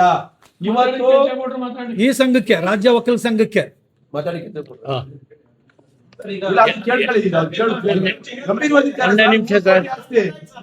ಇನ್ನೊಂದಿದೆ, ಈ ಮೆಡಿಕಲ್ ಇಕ್ವಿಪ್ಮೆಂಟ್ಸ್ ಗಳನ್ನ ನಾಟ್ ಫಾರ್ ಸೇಲ್ ಅಂತ ಹೇಳಿ ಇರುತ್ತೆ, ಅದನ್ನ ತಗೊಂಡ್ ಬಂದು ಸಂಘದ ಹೆಸರಲ್ಲಿ ಬಿಲ್ ಮಾಡ್ಕೊಂಡಿದ್ದಾರೆ ಅನ್ನುವಂಥದ್ದು ಒಂದು ಗಂಭೀರ ಆರೋಪ. ಅದಕ್ಕೆ ನಾನು ಒಂದು ಕ್ಲಾರಿಫೈ ಹಾಕೊಟ್ಬಿಡ್ತೀನಿ. ನಾವು ಬಂದ ಮೇಲೆ 23 ನವೆಂಬರ್ 2025 ಇಲ್ಲಿವರೆಗೆ ಎಕ್ವಿಪ್ಮೆಂಟ್ ಗೆ ಪೇಮೆಂಟ್ ಆಗಿರೋದು ಕೇವಲ 66 ಲಕ್ಷ. ನವೆಂಬರ್, ಡಿಸೆಂಬರ್, ಜನವರಿ, ಫೆಬ್ರವರಿ, ಮಾರ್ಚ್, ಏಪ್ರಿಲ್, ಜೂನ್ 24 ಏನಾರ ಪೇಮೆಂಟ್ ಕೊಟ್ಟಿದ್ವಿ ಅಂದ್ರೆ ಫರ್ನಿಚರ್, ಕಂಪ್ಯೂಟರ್, ಎಕ್ವಿಪ್ಮೆಂಟ್ ಸೇರಿ ಅವ್ರು ಹೇಳಿದ್ರು ತಿಂಗಳಿಗೆ 70 ಲಕ್ಷ ಏನೋ ಅಂತ ಹೇಳಿದ್ರಲ್ಲ, ಯಾವ್ದೋ ಒಂದು ಚಾನೆಲ್ ಎಲ್ಲ ಹೇಳಿದ್ರು. ಅಲ್ಲಲ್ಲ, ತಿಂಗಳಿಗೆ 70 ರಿಂದ 80 ಕೋಟಿ ಕೋಟಿ ಅಂತ ಹೇಳಿದ್ರಲ್ಲ. On record Tally from KIMS hospital 66,17,568 rupees only the expenditure for the machinery, computer and furniture. ಅದುವೇ ಅವರಿದ್ದಾಗ ಆರ್ಡರ್ ಕೊಟ್ಟಿರೋದು. ಬರೀ ಗಾಳಿ ಪೇಮೆಂಟ್ ಬಿಟ್ಟು ಇನ್ ಯಾವ್ದಾರ ಪೇಮೆಂಟ್ ಕೊಟ್ಟಿದ್ರೆ ನೀವು ರೆಕಾರ್ಡ್ ತಗೊಂಡ್ಬನ್ನಿ, ನಾನು ಟ್ಯಾಲಿ ರಿಪೋರ್ಟ್ ಕೊಡ್ತೀನಿ. ಒಂದು ಪ್ರಿಸ್ಕ್ರಿಪ್ಷನ್ ಡೀಟೇಲ್ ಇದೆ. ಹೇಳಿ, ಹಾಸ್ಪಿಟಲ್ ಆಯ್ತು. ಇದಪ್ಪ ಹಾಸ್ಪಿಟ್ಲ್ ಚೇರ್ಮನ್ ಇದೇ ಉಮಾಪತಿನೇ. ಸರ್ ಕೇಳಿ, ಇದೇ ಉಮಾಪತಿ 20 ತಿಂಗಳು ಹಾಸ್ಪಿಟ್ಲ್ ಚೇರ್ಮನ್ ಆಗಿದ್ರು. ಹಾಸ್ಪಿಟ್ಲ್ ಕಮಿಟಿಗೆ 19 ತಿಂಗಳು ಚೇರ್ಮನ್ ಮತ್ತೆ 12 ತಿಂಗಳು ಟ್ರೆಜರ್. ಏನು ಅಲ್ಲಿ ಯಾಕೆ ಯಾವ್ದನ್ನು ಕಂಡಿಡಿಯಕ್ಕಾಗಿಲ್ಲ ಅವ್ರ ಕೈಲಿ?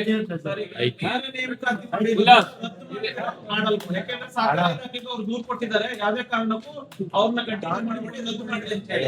ಈಗ ಸಂಘದ ಸ್ಟ್ಯಾಂಡ್ ಏನು ಅಂತ ಕಾನೂನು ರೀತಿಯಲ್ಲಿ ಏನಿದೆ ಅದನ್ನೇ ಮಾಡಿದ್ದೀವಿ. ಅದು ಬಿಟ್ಟು ನಾವೇನ್ ಮಾಡಿಲ್ಲ. ಸಿಎಂಆರ್ ಏನಿದೆ ಅದೇನೆ, ಸಂಘದ ಸಿಎಂಆರ್ ರೂಲ್ ಇದೆ, ಅದೇ ಸಿಎಂಆರ್ ಪ್ರಕಾರ ಇನ್ನೇನ್ ಬೇಕು ಸರ್ ದಾಖಲಾತಿಗಳು? ಏನಿದೆ ಅದು NMC ಗೆ ಇನ್ನೊಂದು ಸರ್ 3 ಕೋಟಿ ದಯಮಾಡಿ ತಾವು ಹಾಕ್ಲೇಬೇಕು ಸರ್. ಜನ ನಮ್ಮನ್ನು ಕೇಳ್ತಾರೆ 3 ಕೋಟಿ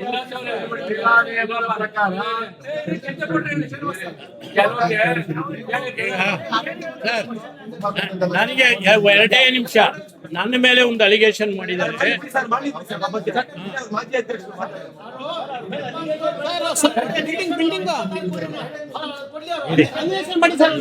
ಮಾತಾಡಿ ಬಿಲ್ಡಿಂಗ್ ಇವಾಗ ಒಂದು ಹೊಸದಾಗಿ ನಿಮ್ದು ಆಡಳಿತ ಮಂಡಳಿ ಬಂದು ಇವಾಗ 5 ವರ್ಷ ಆಗ್ತಾ ಇದೆ. ಇಲ್ಲ ರೀ 4 ತಿಂಗಳಾಯ್ತು ಈಗ ಬಂದು ನಮ್ದು. 5 ವರ್ಷ ಆಗುತ್ತೆ ಸರ್, ಕಂಪ್ಲೀಟ್ ಆಗುತ್ತೆ.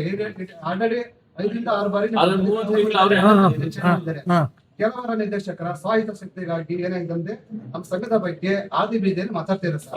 ಓಕೆನಾ? ಸಂಘದ ಮರ್ಯಾದೆ ಅರಳಿದೆ. ಕೆಲವರ ಸ್ವಾಯತ್ತ ಶಕ್ತಿ ಇರ್ಬೋದು, ಕೆಲವು ಹಣ ಇರ್ಬೋದು, ಈ ತರ ಇದೆ ಸರ್. ಇದ್ರ ಬಗ್ಗೆ ಮುಂದೆ ನೀವು ಏನ್ ಕ್ರಮ ಕೈಗೊಳ್ತೀರಿ ಅದ್ರ ಬಗ್ಗೆ ಸರ್? ಅದ್ರ ಬಗ್ಗೆ ಈಗ ನಾವು ಮೊನ್ನೆ ಇದು ಜನರಲ್ ಬಾಡಿ ನೋಡಿ 11 ವರ್ಷದಿಂದ ಜನರಲ್ ಬಾಡಿ ಮಾಡಿರಲಿಲ್ಲ. ಇದೇ ಕೋನಪ್ಪ ರೆಡ್ಡಿ ಅವರು 2.5 ವರ್ಷದಿಂದ 2.5 ವರ್ಷ ಜನರಲ್ ಸೆಕ್ರೆಟರಿ ಆಗಿದ್ದು. ಯಾಕೆ ಜನರಲ್ ಬಾಡಿ ಮಾಡಲಿಲ್ಲ? ಯಾಕೆ ಜನರಲ್ ಮಾಡಿ? ನಾನು ಬಂದು ಬರೀ 4-5 ತಿಂಗಳಾಯ್ತು. ನಾವು ಇಮಿಡಿಯೇಟ್ ಆಗಿ ನಮ್ಮ ಗೌರವಾಧ್ಯಕ್ಷರು ಕೆಂಚಪ್ಪ ಗೌಡ್ರು ನಾವೆಲ್ಲ ಸೇರಿ ಜನರಲ್ ಬಾಡಿ ಮಾಡಿದ್ವಿ. ಯಾರು ಅಲ್ಲ ಮಾಡಿದ್ವಿ, ಹೇಳಿದ್ವಿ, ಮಾಡ್ಲಿಲ್ಲ ಮಾಡ್ಬೇಕು ಅಂತ ಹೇಳಿ ಜನರಲ್ ಬಾಡಿ ಮಾಡಿಲ್ಲ.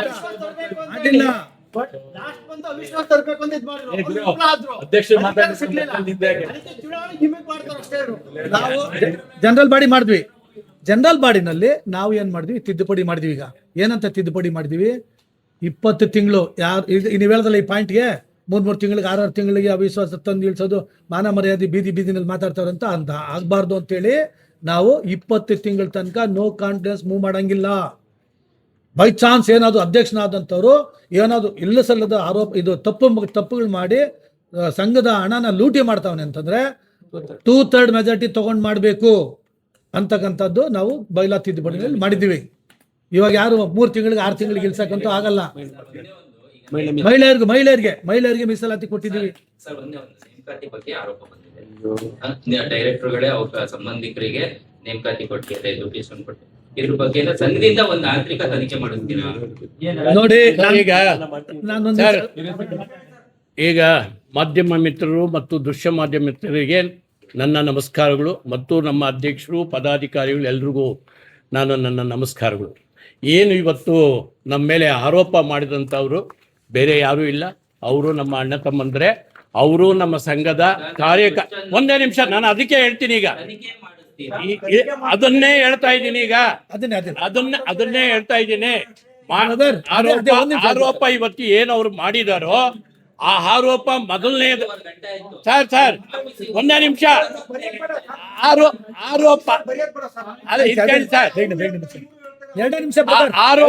ಅವರ ಆರೋಪ ಏನ್ ಮಾಡಿದ್ದಾರೆ? ನೇರ ನೇಮಕಾತಿ ಮಾಡಿದ್ದಾರೆ ಅಂತ ಅವರು ಆರೋಪ ಮಾಡ್ತಾ ಇದ್ದಾರೆ. ಇವತ್ತು ನಮಗೆ NMC ಇನ್ಸ್ಪೆಕ್ಷನ್ ಬರ್ತಾ ಇದ್ದಾರೆ. ಅದರ ಉದ್ದೇಶಕ್ಕೋಸ್ಕರ ಎಮರ್ಜೆನ್ಸಿಯಾಗಿ ನಮಗೆ ಕಂಪ್ಯೂಟರ್ ಆಪರೇಟರ್ಗಳು STCಗಳು ಬೇಕಾಗಿತ್ತು. ಅದರಿಂದ ತುರ್ತಾಗಿ ಅವರನ್ನ ಟೆಂಪರವರಿ ಆಗಿ ಕೆಲಸ ಮಾಡಲಿ ಸದ್ಯಕ್ಕೆ. ನಂತರ ನಾವು ನೇಮಕಾತಿಯನ್ನ ಪತ್ರಿಕೆಗಳಲ್ಲಿ ಪ್ರಕಟಿಸಿ ಇಂಟ್ರೂ ಮಾಡಿ ಅವ್ರನ್ನ ನಾವು ಮತ್ತೆ ಅಪಾಯಿಂಟ್ಮೆಂಟ್ ಮಾಡಬೇಕು ಅಂತೇಳಿ ನಾವು ಆ ಒಂದು ನೇಮಕಾತಿನ 39 ಜನನ ಮಾಡ್ಕೊಂಡಿದ್ದೀರಿ. ಅದು ಕೇವಲ ಟೆಂಪರವರಿ, ಅದನ್ನೇನು ನಾವು ಪರ್ಮನೆಂಟು ಇನ್ನೊಂದು ಮಾಡಲ್ಲ.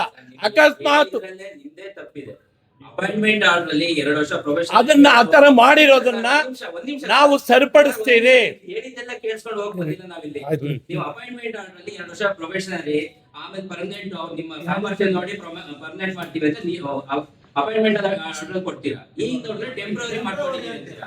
ನಿಮ್ ಮಾತು ನಂಬದ, ನಿಮ್ ಆರ್ಡರ್ ನಂಬದ ಅಲ್ಲ. ಆರ್ಡರ್ ಕೊಡೋವಾಗ ತಪ್ಪಾಗಿದ್ರೆ ಅದನ್ನು ಸರಿಪಡಿಸ್ಕೊಂತೀರಿ. ನಾವು ಸರಿಪಡಿಸಿ ಈಗ ನಾವು ನಿಯಮಾನುಸಾರ ಅದನ್ನ ಅವ್ರನ್ನ ಅಪಾಯಿಂಟ್ಮೆಂಟ್ ಮಾಡೋದಕ್ಕೆ ಇಂಟ್ರೂ ಕರೆದಾಗ ಅವ್ರಿಗೂ ಇಂಟ್ರೂ ಕೊಟ್ಟು ನಾವು ಮಾಡ್ತೀರಿ.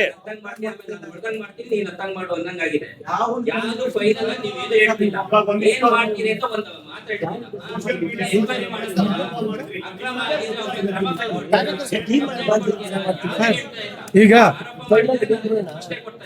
ಸರ್, ಈಗ ಒಂದ್ ನಿಮಿಷ ನಾನು ಹೇಳ್ಬಿಡ್ತೀನಿ ನೋಡಿ. ಇವತ್ತು ಈಗ ಅಷ್ಟೇ ಸರ್, ಎನ್ಕ್ವೈರಿ ಮಾಡ್ತೀರೋ ಮಾಡೋದು, ಅದನ್ನ ಕ್ಲಾರಿಟಿ ಕೊಟ್ಬಿಡಿ ಸರ್. ಯಾವ ವಿಷಯಕ್ಕೆ ಸರ್? ಯಾವ ವಿಷಯಕ್ಕೆ ಸರ್? ಅದೇ ನೇರ ಬೇಕಾದವರಿಗಾಗಿದೆ, ದುಡ್ಡು ತಗೊಂಡು ಎಲ್ಲ ಮಾಡಿದ್ದಾರೆ ಅಂತ ಹೇಳಿದ್ದಾರೆ. ಸಂಘಟನೆಗಳ ಆರೋಪ ಮಾಡಿದ್ದಾರೆ ಸರ್. ಸೊ ಇಂಟರ್ನಲ್ ಅವರೇ ದೂರು ಕೊಟ್ರೆ ಮಾಡೋದು. ಸರ್ ಈಗ ಯಾರಾನ ಈಗ ಕಾರ್ಯಕಾರಿ ಸಮಿತಿಯಲ್ಲಿ ಚರ್ಚೆ ಮಾಡ್ತೀವಿ, ಅಜೆಂಡಾ ಇಡ್ತೀವಿ, ಅಂತ ದೂರ ಇದ್ರೆ ಪರಿಶೀಲನೆ ಮಾಡ್ತೀವಿ. ಯಾರು ನೇರವಾಗಿ ಆರೋಪ ಮಾಡಿ ದುಡ್ಡು ತಗೊಂಡು ನೇರವಾಗಿ ಅವ್ರು ಆರೋಪ ಮಾಡಿ ಕೊಟ್ರೆ ಅದನ್ನ ವಿಚಾರಣೆ ಮಾಡ್ತೇವೆ. ಕೆಲಸ ತಗೊಂಡಾಗ ಯಾರು ಬರ್ತಾರೆ ಸರ್? ಆರೋಪ ಮಾಡೋರು ಬರ್ಬೇಕಲ್ಲ ಸರ್. ಆರೋಪ ಮಾಡಿದ್ರು ಆರೋಪ ಮಾಡಿದವರು ಬಂದಿದೆ ನಿಮ್ಮ ಮೇಲೆ, ಅದು ನಾವು ಮೀಡಿಯಾ ಅಲ್ಲ, ಆರೋಪ ನಮ್ಮ ಮೇಲೆ ಬಂದಿದೆ. ಅದನ್ನ ಪ್ರೂವ್ ಮಾಡ್ಕೊಡಿ. ಅದನ್ನ ಪ್ರೂವ್ ಮಾಡಕ್ಕೆ ಈಸಿನಲ್ಲಿ ಚರ್ಚೆ ಚರ್ಚೆ ಮಾಡಿ ತೀರ್ಮಾನ ತಗೊಂತೀವಿ ಬಿಡಿ. ಚರ್ಚೆ ಮಾಡ್ತೀವಿ ಬಿಡಿ. ಅಲ್ಲ ಈಸಿನಲ್ಲಿ ತೀರ್ಮಾನ ಮಾಡ್ಲೇಬೇಕು. ಈಸಿಗೆ ಇಟ್ಬಿಡ್ತೀವಿ. ಈಗ ನಮ್ಮ ರಾಘವೇಂದ್ರ ಅವ್ರು ಮಾತಾಡ್ತಾರೆ. ಯಾರು ಸಸ್ಪೆಂಡ್ ಆಗಿರೋದು ಬರಂಗಿಲ್ಲ, ನಿರ್ದೇಶಕರು ಬರ್ಬೋದು, ಸಸ್ಪೆಂಡ್ ಆಗಿರೋದು ಬರಂಗಿಲ್ಲ, ಕೋನಪ್ರೆಡ್ಡಿ ಬರಲ್ಲ, ಸಸ್ಪೆಂಡ್ ಆಗಿರೋದು ಬರಂಗಿಲ್ಲ, ಬೇರೆಯವ್ರು ಬರ್ಬೋದು. ಮಾತ್ರ ಅಲ್ಲ, ಈ ಗೋಲಪೇಟೆ ಒಬ್ಬರನ್ನ ಯಾಕೆ ಸರ್?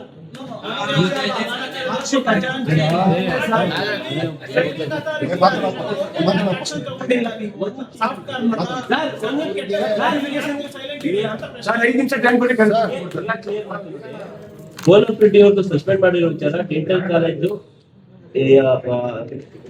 ವರದಿನ ತಿದ್ದಿ ಮಾಡಿರೋದು ಅನ್ನೋ ವಿಚಾರದಲ್ಲಿ ಸಸ್ಪೆಂಡ್ ಮಾಡಿದ್ರು.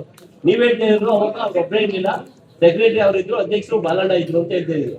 ಅಲ್ಲಿ ಫೈಲನ್ನ ಪರಿಶೀಲನೆ ಮಾಡಿ ಒಂದು ವಿಚಾರಣಾ ವರದಿ ಮಾಡಿದ್ದಾರೆ.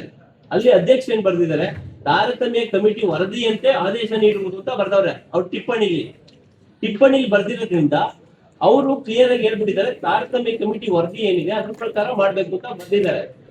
ಇವ್ರು ಕೋನಪ್ರೆಡ್ಡಿ ಅವರು ಅಲ್ಲಿ 2017ರಿಂದ ಕೊಡ್ಬೇಕಾಗಿರೋದನ್ನ 2012ರಿಂದ ತಿದ್ದಿರೋದು ಇವರು. ಯಾರು ಅದೆಲ್ಲ ಕೇಳ್ತಾ ಇರೋದು ಅವರು. 1,92,000 1,92,000 ಏನು ಅಂತಕ್ಕೆ ಅವ್ರ ಮೇಲೆ ಆಕ್ಷನ್ ತಗೊಂಡಿಲ್ಲ ಅಂತ. ಮೇಲೆ ಬಾಲಕೃಷ್ಣ ಅವ್ರ ಮೇಲೆ ಯಾಕೆ ತಗೊಂಡಿಲ್ಲ? ಅಲ್ಲ, ಅವ್ರನ್ನು ತಗೊಂಡ್ಬೇಕಾಯ್ತಲ್ಲ, ನೀವು ಯಾಕೆ ಮಾಡಿಲ್ಲ?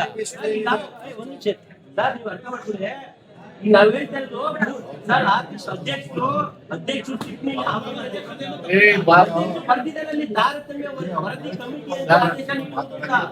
ಕಿಡ್ನಿಯಿಂದ ಅವರು ಆತರ ಅಪ್ರೂವಲ್ ಕೊಡ್ತಾರೆ, ಇವರು ಬೇರೆ ಅಪ್ರೂವ್ ಮಾಡಿದ್ದಾರೆ.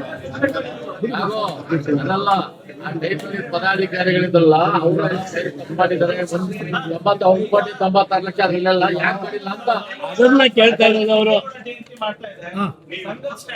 ಶನಿವಾರ ನೋಡಿ 27ನೇ ತಾರೀಕು ಶನಿವಾರ ಬೆಳಿಗ್ಗೆ ನಾವು ಪರಮ ಪೂಜ್ಯ ನಮ್ಮ 3 ಜನ ಸ್ವಾಮೀಜಿಗಳನ್ನ ಕರೆದು ಇಲ್ಲಿ ನಮ್ಮ ಕೆಂಪೇಗೌಡ ಸ್ಟ್ಯಾಚ್ಯೂಗೆ ಮಾಲಾರ್ಪಣೆ ಮಾಡಿ ನಾವು ಇಲ್ಲಿಂದ ಇವತ್ತೇನು ಸರ್ಕಾರ ಸನ್ಮಾನ್ಯ ಮುಖ್ಯಮಂತ್ರಿಗಳ ನೇತೃತ್ವದಲ್ಲಿ ಕೆಂಪೇಗೌಡ ಬಡಾವಣೆಯಲ್ಲಿ ಏನು 15 ಲಕ್ಷ ಗಿಡ ನೆಡೋ ಕಾರ್ಯಕ್ರಮ ನಡೀತಾ ಇದೆ, ಅಲ್ಲಿಗೆ ನಾವು ಇಲ್ಲಿಂದ ಸಂಘದ ವತಿಯಿಂದ ನಮ್ಮ ಸ್ಟೂಡೆಂಟ್ಸು ಮತ್ತೆ ನಮ್ಮ ಸಿಬ್ಬಂದಿಗಳು ನಾವು ಎಲ್ಲ ಸೇರಿ 5,000 ಜನ ಹೋಗ್ತಾ ಇದೀವಿ.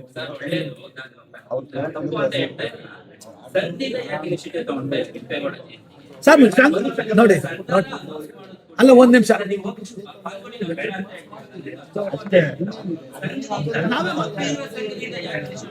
ಅಲ್ಲ ಬ್ರದರ್, ಈಗ ಒಂದ್ ನಿಮಿಷ.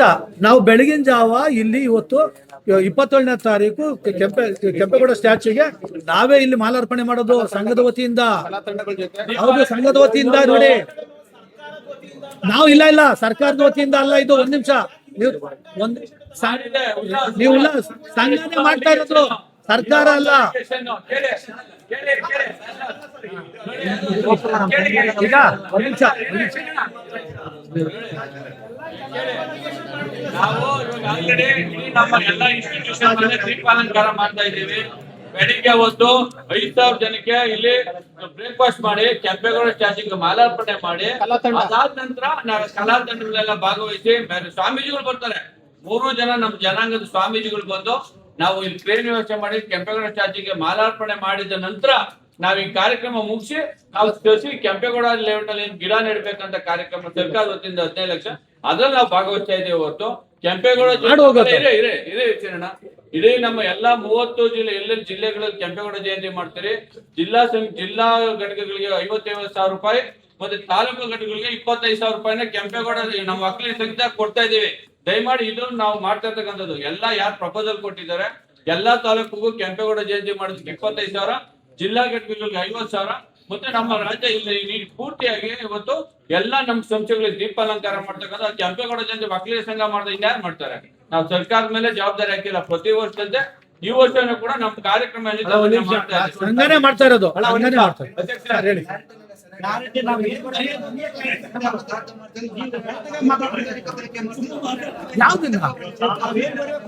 ಒಳಗೆ ಯಾವುದೇ ಕಾರಣಕ್ಕೂ SR ರೈಟ್ ಟೆಂಡರ್ ಕರಿಬಾರ್ದು. ಪೂಜ್ಯ ಸ್ವಾಮೀಜಿ ಅವರು 20% ಲೆಸ್ ಕರಿಬೇಕು ಅಂತ ಹೇಳಿರ್ತಾರೆ.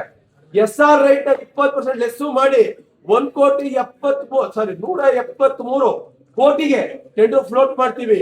ಆ ಸಂದರ್ಭದಲ್ಲಿ ಟೆಂಡರ್ದಾರರು ಯಾವಾಗ 173 ಕೋಟಿಗೆ ಫಿಕ್ಸ್ ಮಾಡ್ತೀವಿ, ಟೆಂಡರ್ದಾರರು ಬಂದು 224 ಕೋಟಿಗೆ ಹಾಕ್ತಾರೆ.